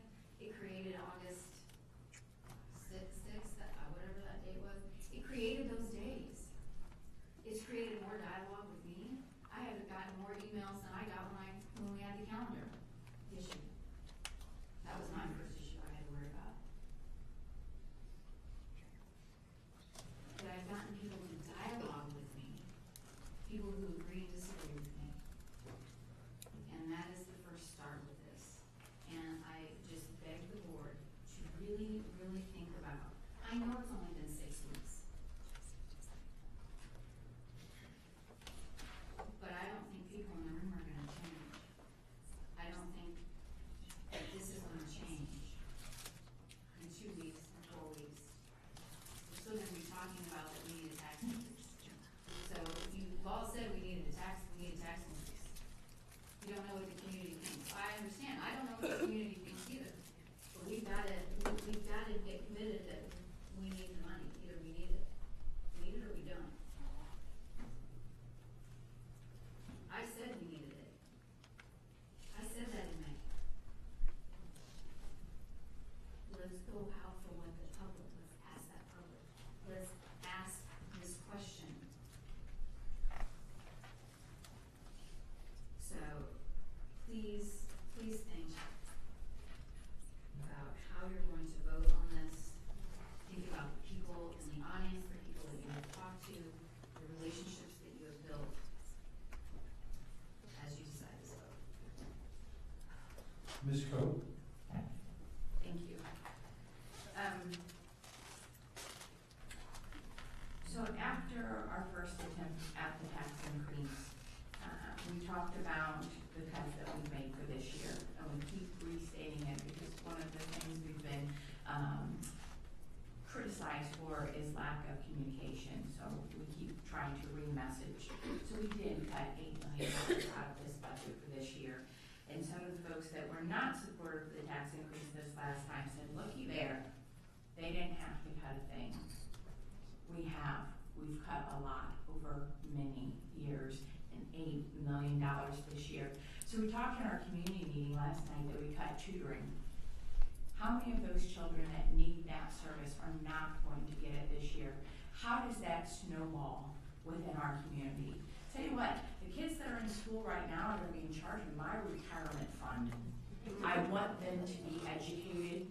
I want them to be capable. And to do that means we have to support them. And we have to support all of our children. We had a student mention today with the lack of AP support. All of our students are different, and they all need support in different ways. And to do that, we need funding. So from day one, I've been supportive of a tax increase. That doesn't change now. We still need it. I'm not okay with us not updating our curriculum. Our technology is changing so fast, and if we don't keep up with it, our children don't keep up with it, and if we're not supporting that initiative, we are missing out. I'm not okay with cutting freshman activity sports, or we heard tonight about the engagement that we get at that freshman level and how important that is. And we're going to talk about restricting that activity. That's appalling to me. So we've talked about cutting into skin, and now we're into muscle. And if we're not careful, we're going into bone. It took us many years to build this fabulous district that we are all part of, and I will not participate in it being destroyed. So I am supportive of a tax increase then, and I am now, and I am as soon as possible, which includes April. There's a problem with that though, because I'm a realist. I heard 6 weeks ago 2 to 1, and we can keep saying that over again, and we can talk about how the timing was wrong in August, and we were on vacation, we didn't hear the message. Whatever that reasoning is, more people came out in our community for that election than any of the years past. So if you weren't aware of it, someone else was, because we had a huge turnout, and that turnout was against it. That was 6 weeks ago. I am very excited about the community involvement that's been here the last several weeks.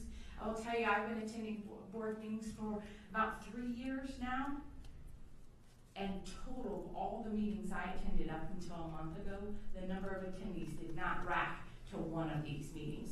Total number. So this is very exciting that we have this engagement. So that's a positive. I don't believe we have a spending problem. I don't believe I'm comfortable with reductions, but I am comfortable making them because I have to. We have to have a tax increase. We have to do it soon. But that is going to take such community support. We've tried, and you saw that we did not succeed. We can't do it on our own. We have to engage with you more, and you have to be committed. So what I've seen over the last couple meetings is that the volume of people has not decreased. I applaud you for that. Are you in it for the long haul? If we make this commitment for April, are you going to be there with us? Yes. Because you are a small part of the number of people that voted against it. You're going to have to talk to your neighbors. You're going to have to sit at the sporting events and the activities and the academic opportunities and share with your neighbors. If we can get on the same page and you're there with us, that's how we're going to make this happen.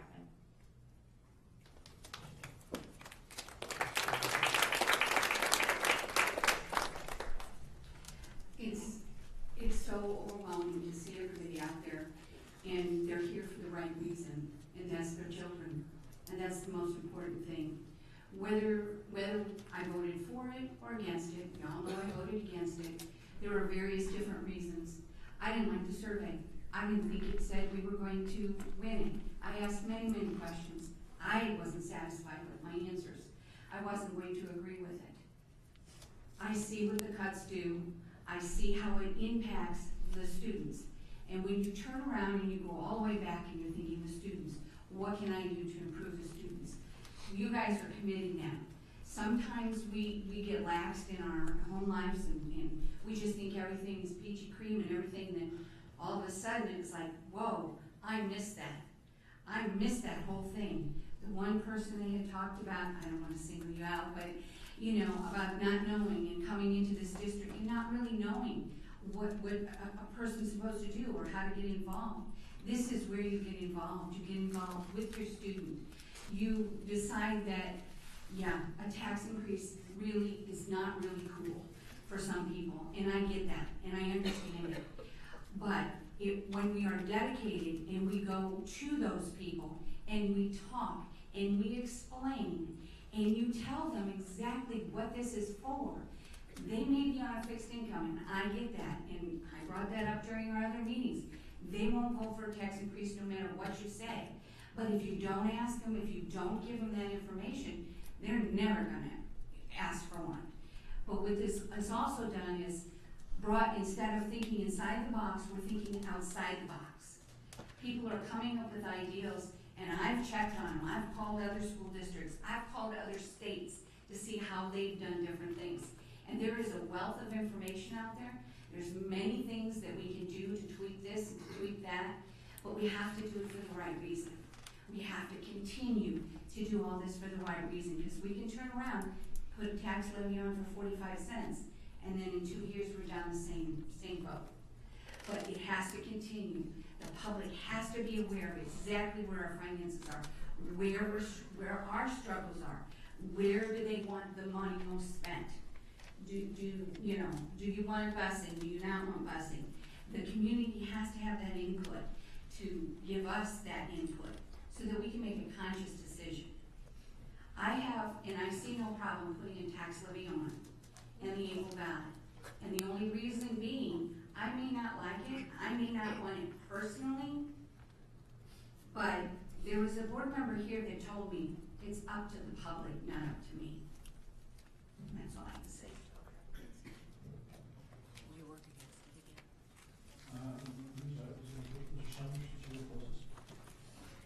Thank you. I'm going to try to keep my comments brief and keep it on task with the future ballot initiative as opposed to future budget reductions. I think this is important. As a district, and I know us as a board, administration, all the teachers in the classroom, we worked very hard the past 10 plus years to get where we are today, and I'm not willing to give up. But this is so important, I want you guys to think about this for a moment. Just a short time ago, 4 months ago, we decided to put the majority of the board put an initiative on the ballot in August. How important is it?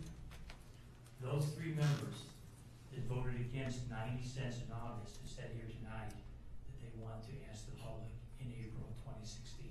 That's how important we think it is. So it may have been, talking to folks in the community, it may have been the wrong amount at the wrong time and for many other reasons. But I think when the 3 individuals on this board that said no, 90 cents in August is not what I think is the right idea, are saying tonight it is the right time to come back in April of 2016.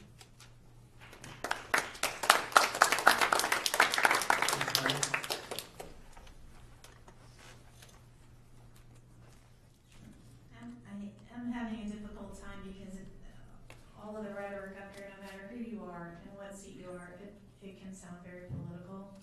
And I think that we wouldn't be here, we wouldn't have made it, tossed our hat in the ring, so to speak, to be up here if we weren't supportive of the district. We do all come to conclusions about different things based upon the information that we have, our past experiences, and those things. I really want us to try our best when we even speak to and about each other to make our comments not in a way that is insinuating that others aren't for it or whatever as we move forward. I think we all know what the district needs. We're all for it. We have different ideas about how we're going to get there. And again, we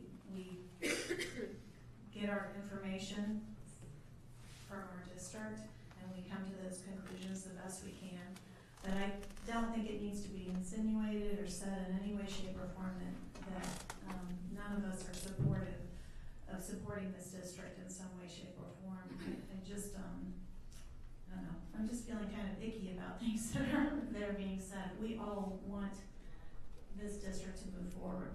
None of us want cuts to be made. None of us. We all, I think I can safely say, know that we're going to have to bring this to a ballot. The things we're going to have to agree on is when and the timing and so on and so forth. I personally am a little wary of April, and the reason I'm wary of it is because we depend a lot on the teachers to help us. And what are the teachers doing between now and April? We want them teaching. We want them teaching. So I think really everybody has said something that's right on, spot on. I think the dialogue has been great. I too have received more conversations and interacted with people more than ever in the last 6 years. I think we need to continue to have the dialogue, talking about strategic plan. You know, we're just now beginning those conversations. Will we have all the information that we know, and will we have everybody being able to act on behalf of the district with enough information, armed, truly to be ambassadors for the district, even in time for the April ballot? I'm not sure, because I think those 12,000 people or so that voted against it, it's not going to matter for them. I think people that are really, really against a tax increase are just really, really against a tax increase. I know you're shaking your head no, but I have to disagree because those people talk to me, so I know they're out there. I'm one of them. I understand, but there's a lot of others that have talked to me. I'm not trying to address anybody in the audience specifically. I'm saying people that are against tax increases in general, many of them are still against tax increases. So I'm not trying to be argumentative. I'm just saying I'm not sure that that's enough time for us to do the work that we really need to do as a board, as a community, and as the group of faculty and staff that are going to be honestly the most supportive. And in the past have proven it and demonstrated that they're the most supportive, and they truly do work very, very hard in helping us pass the initiatives. So I feel like that there's still more conversations that have to go on. I know the group in here, again, as somebody said, is very small. I'm actually the board member that said to Mrs. Ferguson, we need to take it to the public and let them decide. And we did that. We did that. I believe we need to do that again. I think we all probably agree on that. It's just when and how and what are our strategic steps that we're going to take to do that to make sure that we have the optimal success in that measure. So again, I don't think there needs to be any disrespect or speaking about the fact that just because we might not agree on a date or anything like that doesn't mean we're against the district. We actually had a contingency plan in place back in June of what we knew would happen if this didn't pass. The contingency plan did not include putting it back on the ballot in April. It did not. It included making cuts and cutting deeper. That's what our contingency plan was, and that everybody was at the table when we said that. So I'm moving forward based upon those conversations, based upon the information that's been given to us by Mr. Supple, who, again, I have to say has been awarded year after year after year because of what he does in the area of finance for school districts. The reason we're in as good a shape as we're in is because of Mr. Supple. So I believe we still should continue to trust him when he brings forward information. And again, I appreciate it. If we all, again, honor each other, at least enough, respect each other to speak of each other as we all want this district to move forward. All of us. How we're going to get there is what we still have to come to an agreement on. And I'm going to tell you that I'm not convinced. Thank you.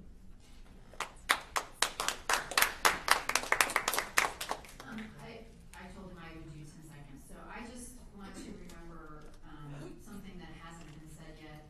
And it's hard to remember to look at my notes. But this is about not a budget. This is about kids. This is about students. This is about our future. I guess you did mention that because the kids are going to be your retirement. There you go. Okay. This is about students and kids. We can talk for the next 4 meetings about it, if and when. Let's do it now and then talk about how. I want to talk about how, not when. I want to talk about how.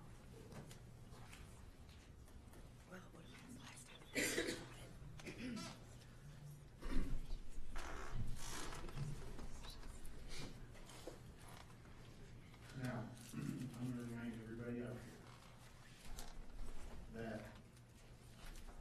the board is not in agreement.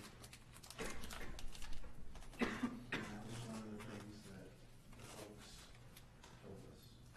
We have to be in agreement, 7-0, before you go out and pass the tax increase. I have not heard that consensus tonight. We'll take a vote, that's what the board desires. I have not heard that consensus tonight. Like I said earlier, let me ask this, if people are interested in raising their hand, they can, they don't have to. How many here supported the tax increase in this last election? How many did not support it? It's exactly what the San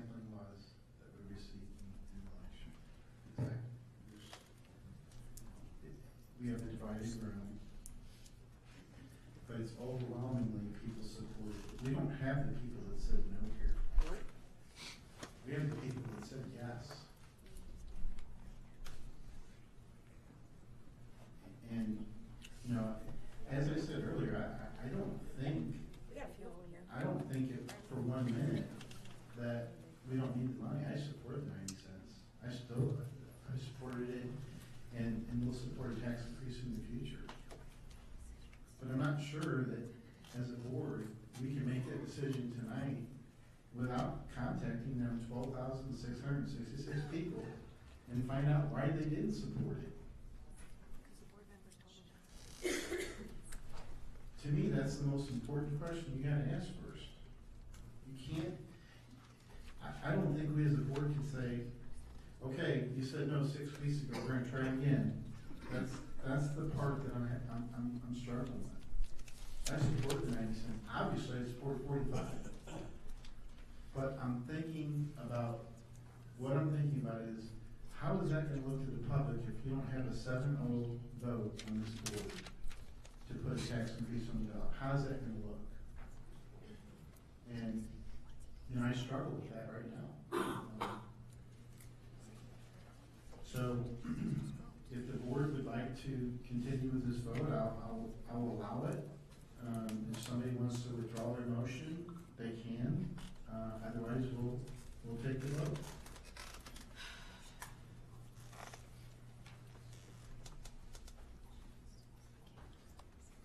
By roll call.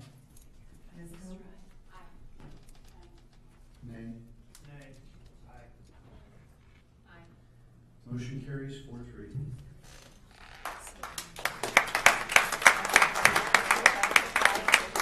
So those that bought it, are they gonna work for it and help us this time?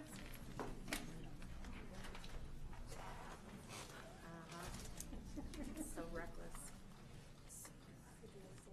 Okay, next item on our agenda is 2015, 2016 reductions, non-personnel. Boo! That was me, because that's very reckless to the community. The community came out and the community spoke. Excuse me, you cannot participate in this meeting. All right, well, I'm sorry. I'm sorry.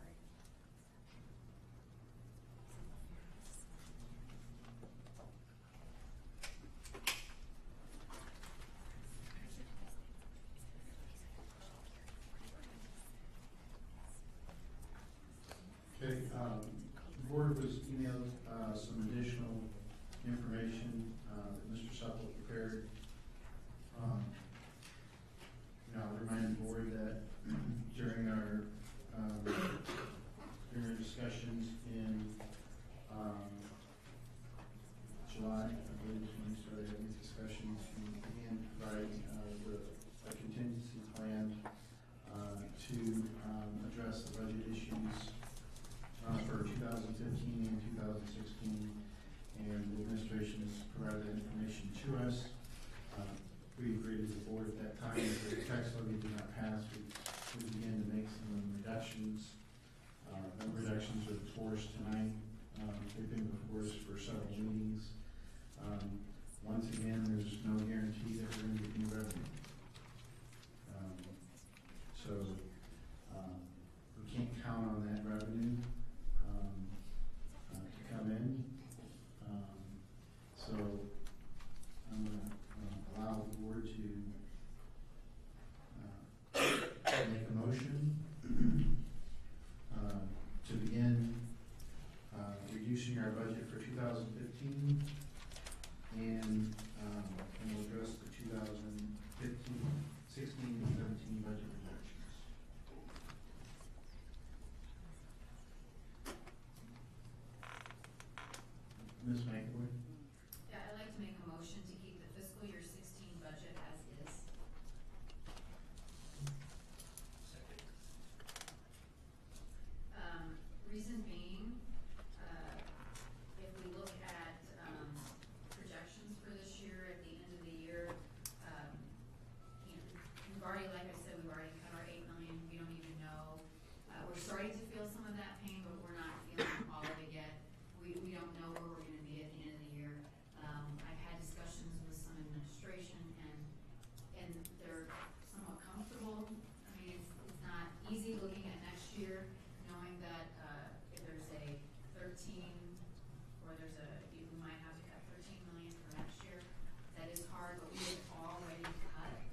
two major, one interstate.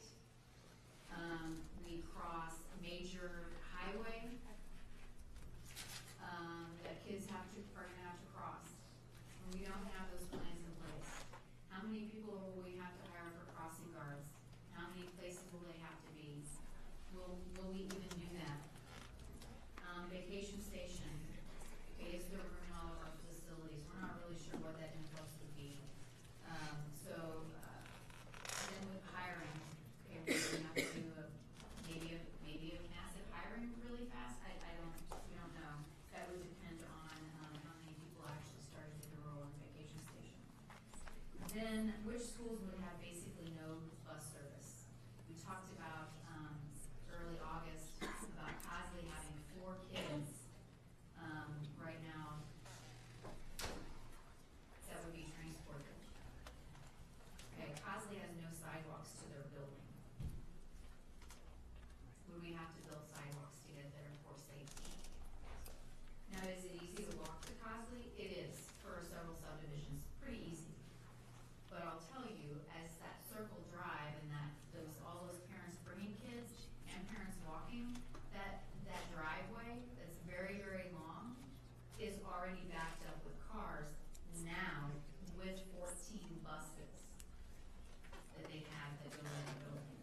So I can't imagine the amount of cars that would then be lined up on Dingledine and kids walking without a sidewalk up to the school through the grass. And many times it's muddy, I worry about that safety.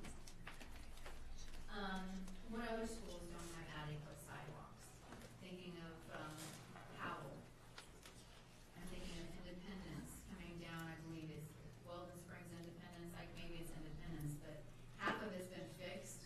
I think in the works they want to finish the rest of that road, but kids coming from Whitmore or from, I can't remember the subdivision, walking down Independence. There's no room. I mean, there's barely room for 2 cars that when they meet you kind of cringe as you're driving down. I think about John Weldon, I think about Independence. I think about those things. Then lastly, that I think sometimes we're forgetting about are our bus drivers. And how many bus drivers are we going to lose? Then trying to bring it back after we get rid of it.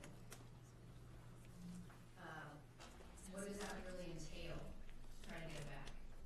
So we tell First Student, and they gave us an email talking about cutting it, bringing it back.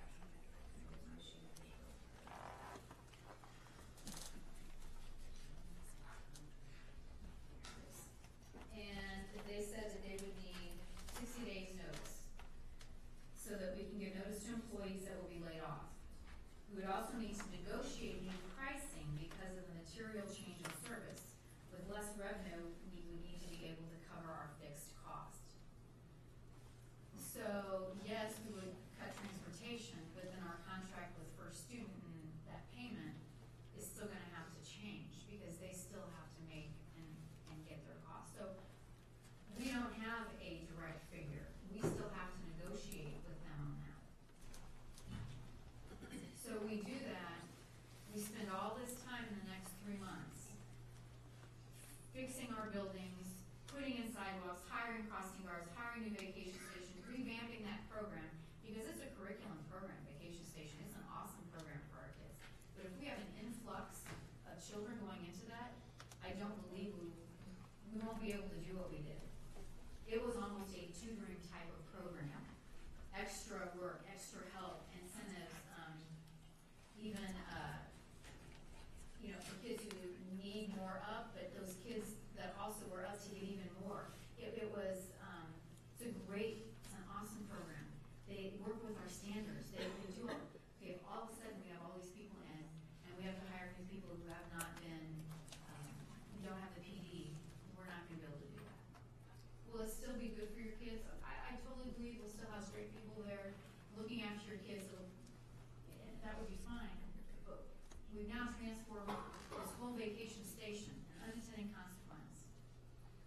a year, when we pass that levy, we're gonna come back to first student and go, we want our buses back. We can only do part of them, can't do all of it. We're gonna have to go and ask the voters for that. But now we need all that back. And now we have to tell the crossing guard, sorry, we don't need you. We have to tell the extra vacation station, sorry, we don't need you.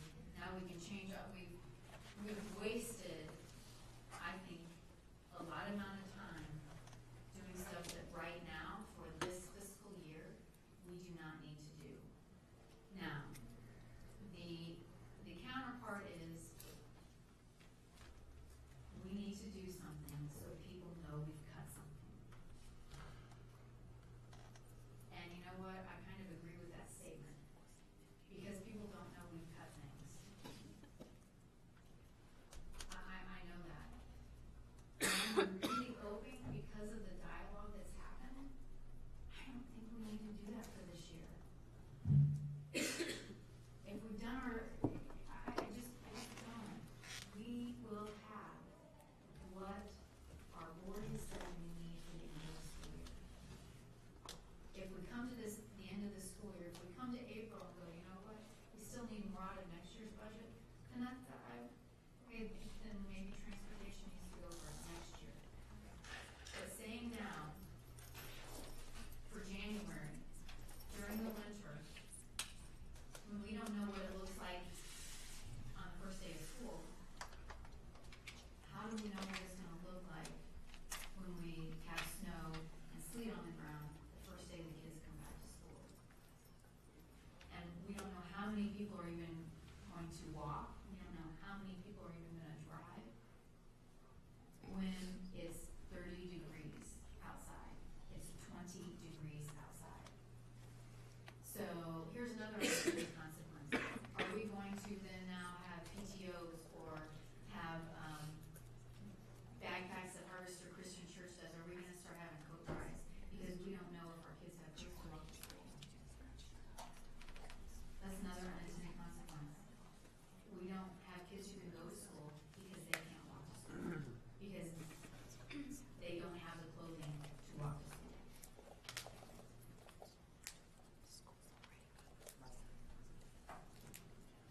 If we cannot, and I don't want to say this,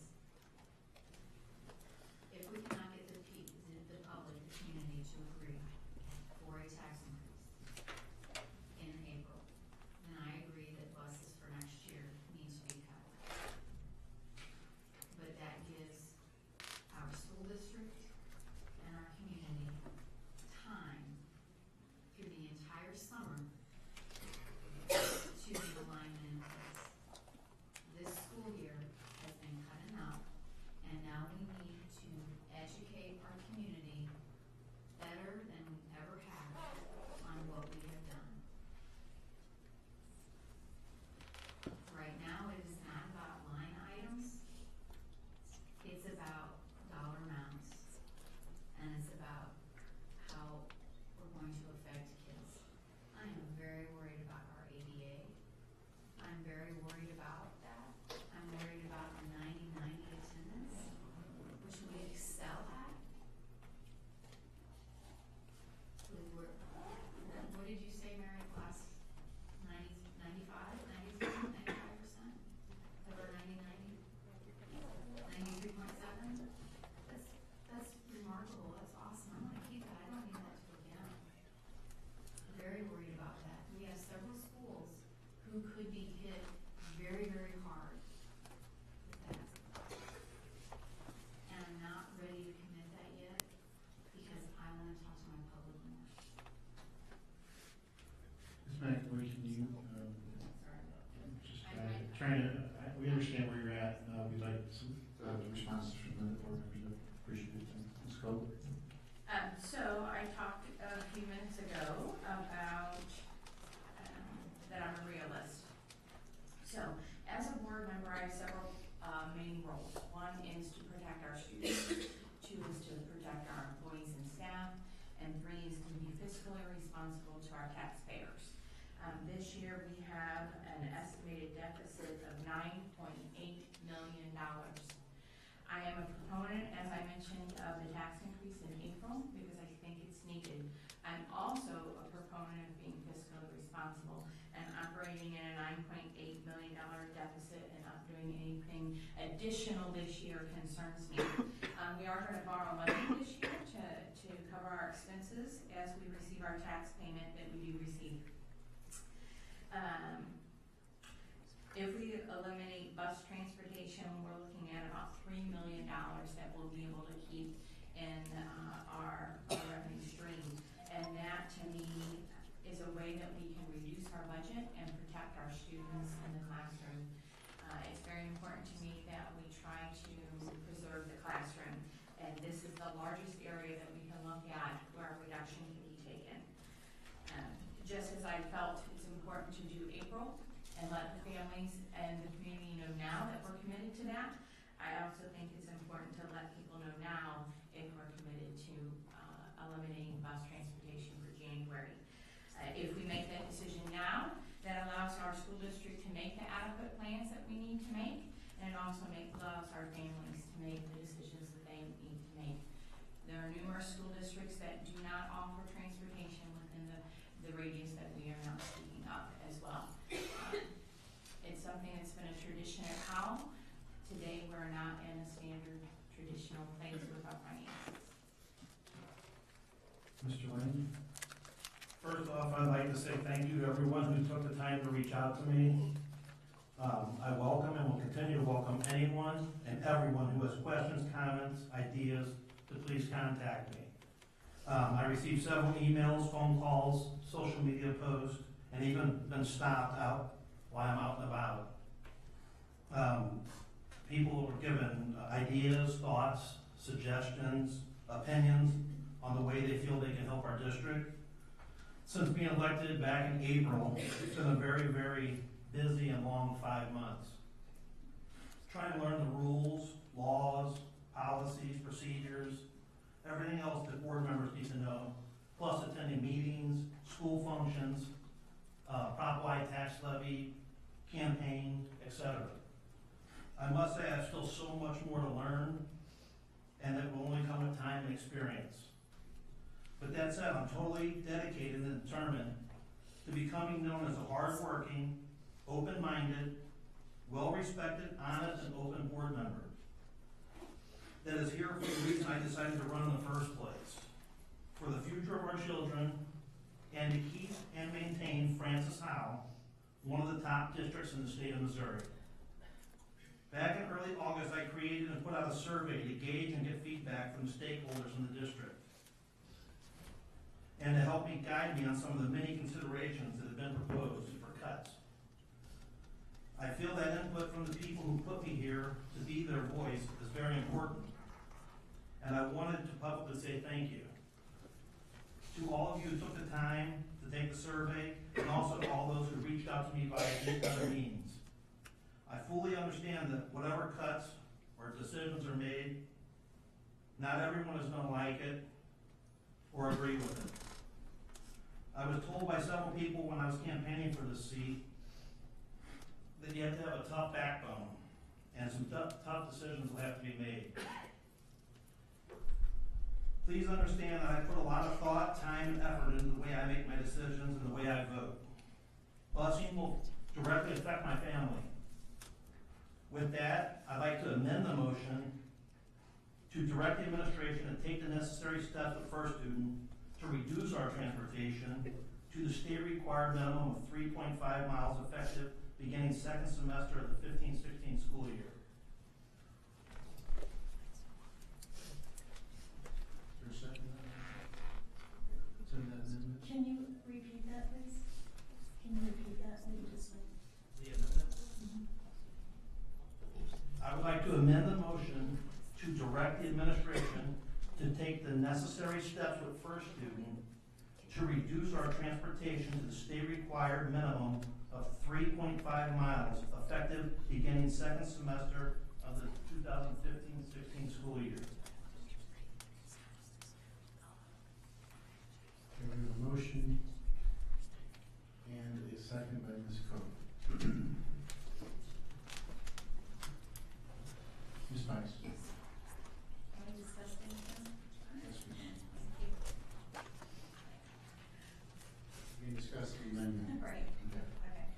Well, kind of, indirectly.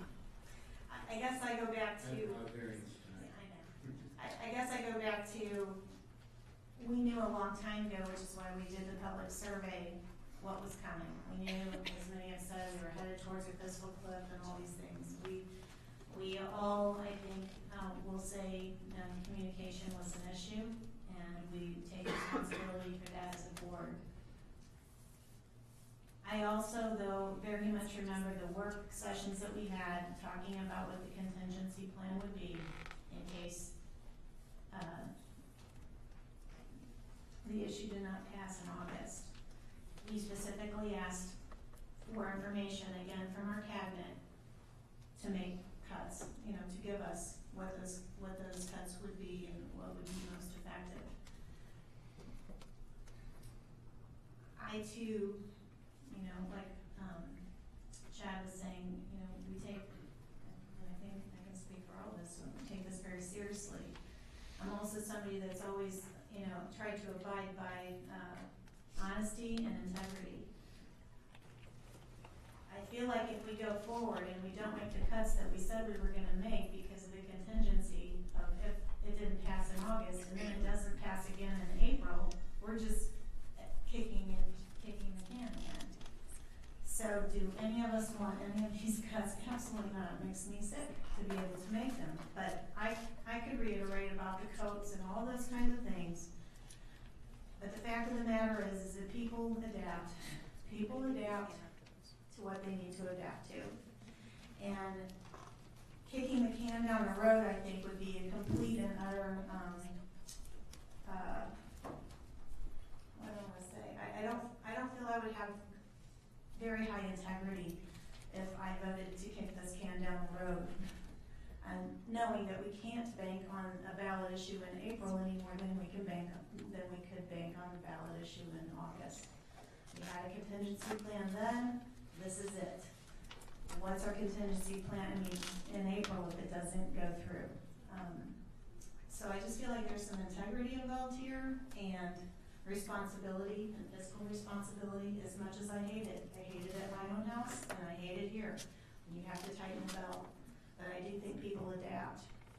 And so, and I have very close and personal friends that this will affect as well, but people adapt. And I guess that's where I'm gonna leave it. I just feel like this is what we said the plan would be. We have to trust our cabinet, and this is what the plan is, because we still don't know what the outcome is gonna be in April. Mr. Lane? Okay. So we've got a, Mr. Sherman. Thank you.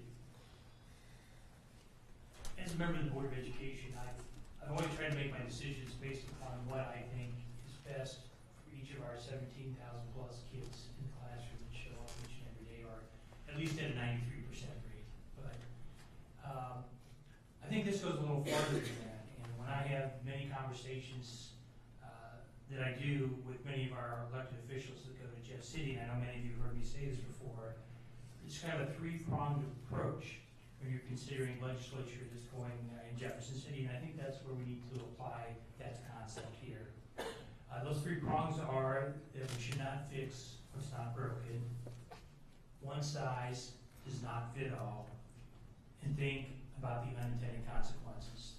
And with this issue, with busing and being proposed with this amended, I think all three of those can apply. When I mentioned don't fix what's not broken, I'm referring to the 2015-2016 budget that is in place.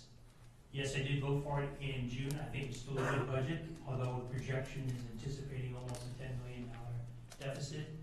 I would be surprised if it's not less than half of that. We are still a very financially sound district for this school year. Going forward, there's another conversation for another day. I don't think the 2015-2016 budget is broken yet. When we talk about one size not fitting all, Ms. McAvoy did on that home run with that, and the fact that although many of our schools might be equipped for our pedestrians walking to school every day, there are many more that are in outlying areas where there are no sidewalks. there are no shoulders, there is definitely a safety issue. So, what may work for one elementary school may not work for 3 other elementary schools.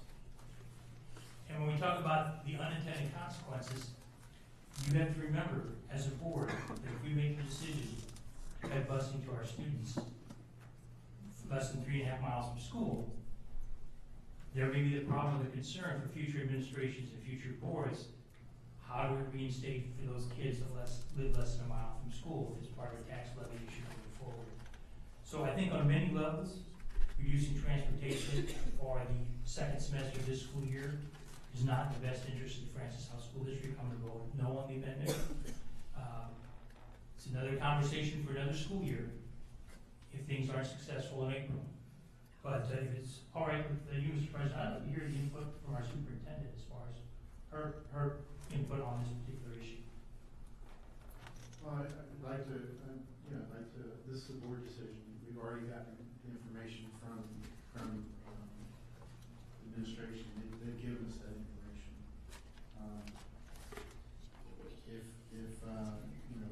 The board would like to hear from our superintendent, we can certainly do that, and I will not. But this is the information they gave us.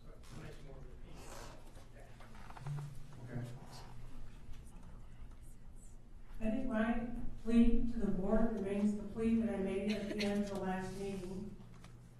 And that was, we are going to make the same mistake again if we are not united as we move forward. Now it's just flipped. And we made the decision tonight to move forward with the tax levy, and that is going to take, as everybody who worked for the last one knows, and who was running campaign, a significant amount of institutional energy. A significant amount of institutional energy during the third quarter of the school year, the hardest quarter of the school year for our staff, on who we are going to count to help us get this done. That decision has now been made. And I think the decision before us right now is, are we marching together as one, or are we going to make the same mistake that we just made with different flavors? And so now we have just, and I will be supportive of that, move forward, the decision's been made, and we will move forward and do everything that we can to make sure that that happens. But to simultaneously cut transportation on top of that now, there is only so much pressure these buildings can bear. They are going to spend a significant amount of time trying to make sure, first of all, that our kids are safe getting to school every day. Something that is, we went through this with Normandy. We had to build systems in a very short period of time that we didn't have. And now we're talking about safety. We don't have these systems in place yet. We haven't even started. And we're talking in a matter of weeks, we're going to put kids out on the streets without systems in place. I think and to have our schools focused on that, and focused on getting community input, and focused on running an election, I just, I think that is a tremendous burden. A tremendous burden. Decisions have been made. And I think if we look at our finances, we're taking a leap of faith.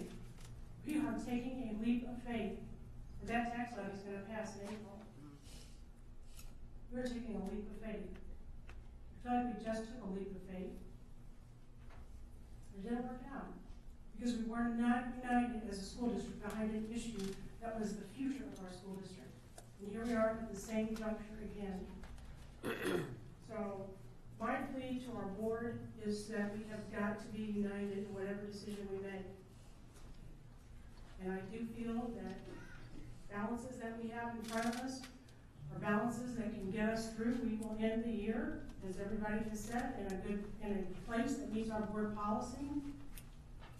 But if that tax levy doesn't pass, we're in a predicament. We are in a predicament. Thank you, Sean. The one thing that I keep going back on, and Cindy Weiss kind of hit the nail on the head, nobody's wanting to get taxed. They're not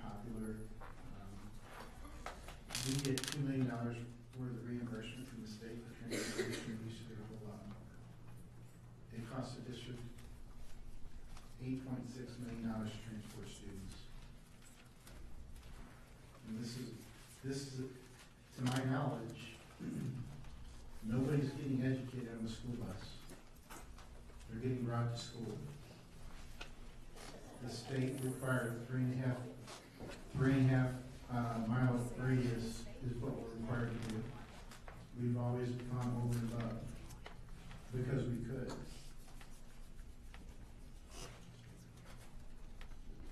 We have planned. The tax levy failed. We as a board need to be responsible in that decision making. And at this time, I'm just going to call the question and bring that item to vote on the amendment by roll call. Could the amendment be read again, please? I already called the question.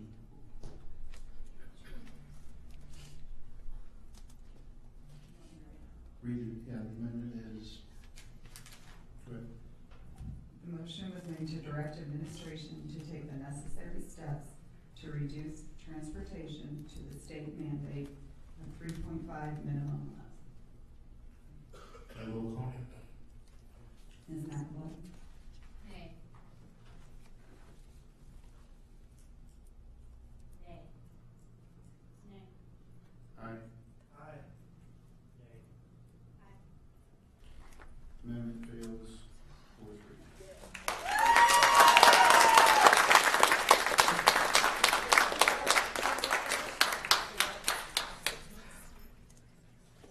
Now we'll vote on the original motion. And that was, The original motion was to keep the fiscal year 15-16 budget as is. by roll call. Ms. Coe? Nay. Nay. Aye. Aye. Motion carries 4-3.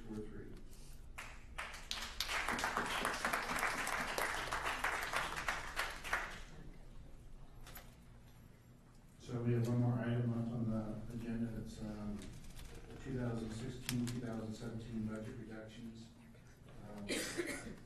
This time I don't see any reason to have any discussion about them until we absolutely need to. I would agree, I move to table this issue.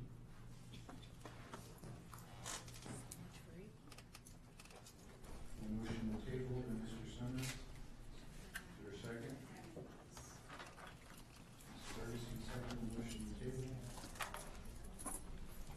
Any discussion on that? By roll call? Ms. Ferguson? Aye.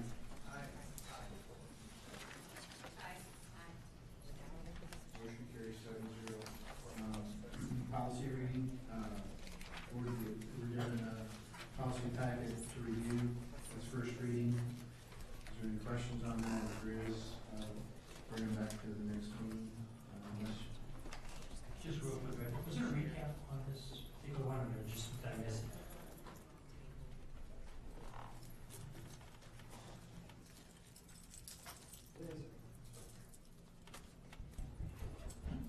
There should have been a recap. We apologize, it was not posted to the board docs. I'll forward it to the board members. Thank you.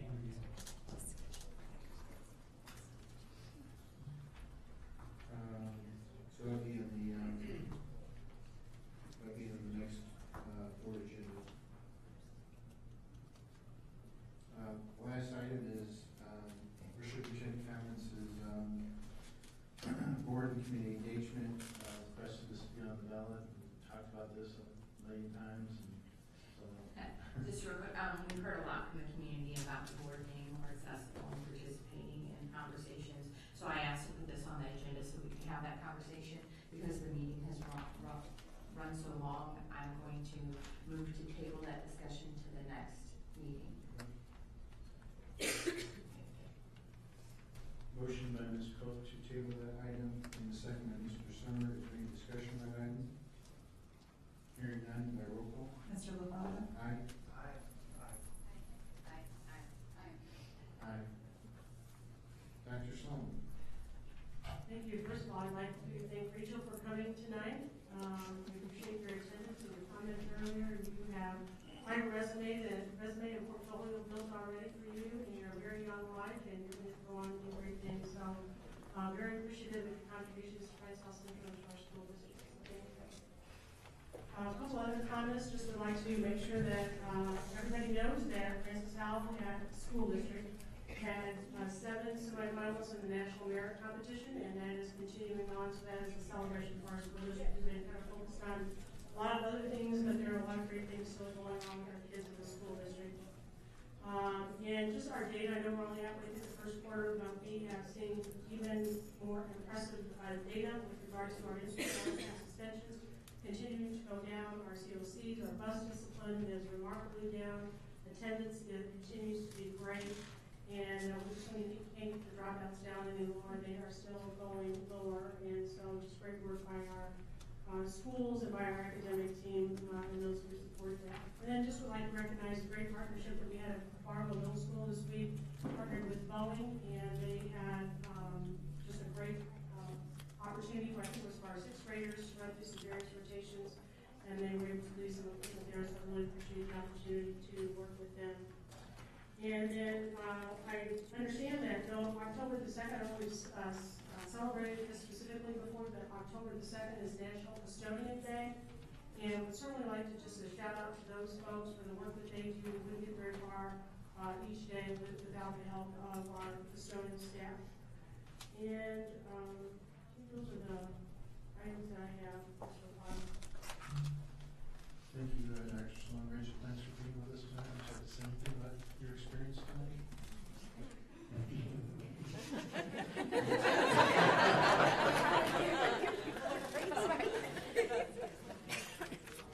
You don't have to. I don't blame you. Thank you for coming tonight.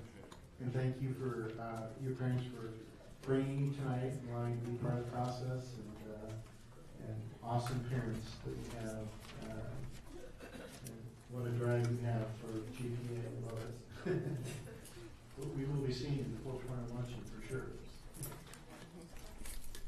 I guess there's one other additional item on the October meeting that we have to put on, and that's board and community engagement. Is there any other additions to that meeting that we need to talk about? Mr. Potter, I would like to add strategic planning on there, just have to begin to have a conversation about what are we going to do. I know we've talked around that a couple of times, so not that we're going to plan the whole thing out, just have to begin a conversation about it. Our current plan goes through November of next year. And we are doing some restructuring to summer school for 2016, and we're not going to be prepared to bring you the proposal next time. So we'll bring you the report from last summer school, and now we're going to bring you the 2016 proposal in November. Okay, 2015 strategic goals and strategic plan the same night? Yes, we're going to bring you the 15, usually we have a steering committee meeting in the first Thursday in September. We did not have it due to we had a special board meeting that night. So we're going to bring the goals that have been vetted through the strategic committees to the board to approve in October, and then we're going to talk about strategic planning for the next 5-year plan. So kind of as I look at this agenda and look at some of the stuff that we've got, some work that we have to do, you see a reason that we might consider, so we're not soft shooting some of these items that we need to spend some time on, maybe splitting that agenda and having 2 meetings in October. I mean, I hate to bring it up. I like to get things done 1 meeting a month, but we just talked about adding a net ballot initiative on the,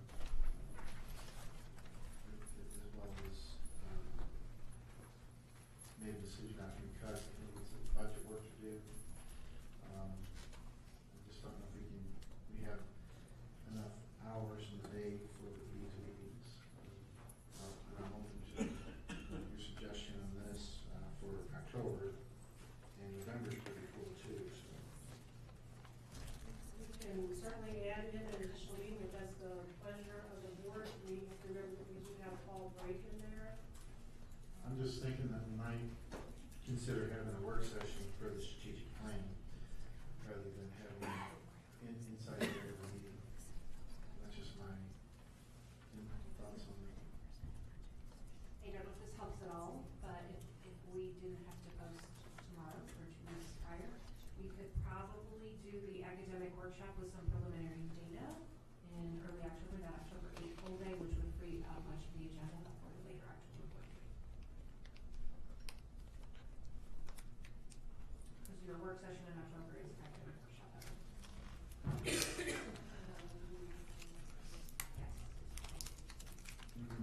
There's 5 Thursdays in October. So we could do the second reading. What's the 4th? Mr. Rapata, I just wanted to, I don't know about, You guys can have it without me.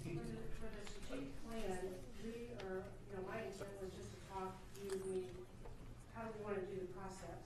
Maybe that is a work session kind of item, and I think we're gonna start the work on it, we're gonna do some background work, but, yeah, so, I mean, if you all wanna have a meeting, that would be great, we'll just have to find a date when people can meet.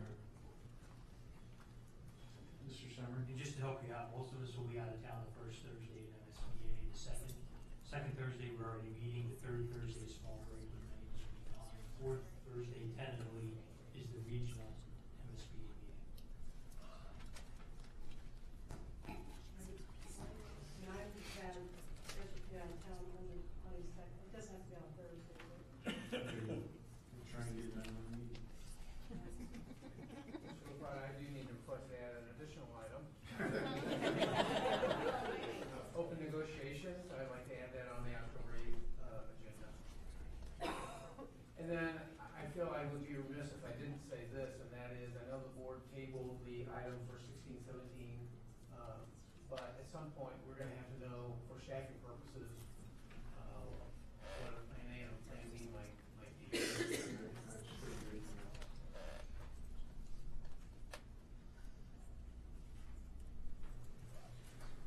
I'm sure that will come out in the strategic plan and start making then decisions at that point.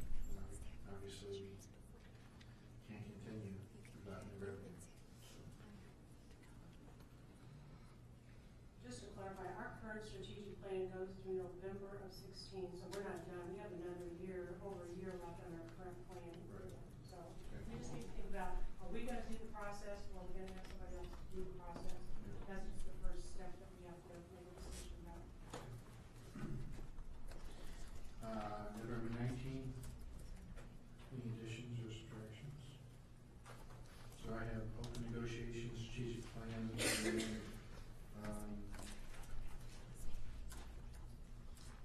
board communication additions to October 18th.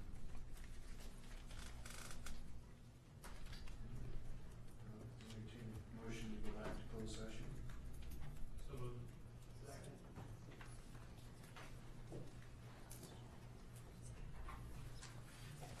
Motion by Mr. Summer and second by Mr. Leonard to go back to closed session. By roll call. Ms. Beckerle? Aye. Motion carries.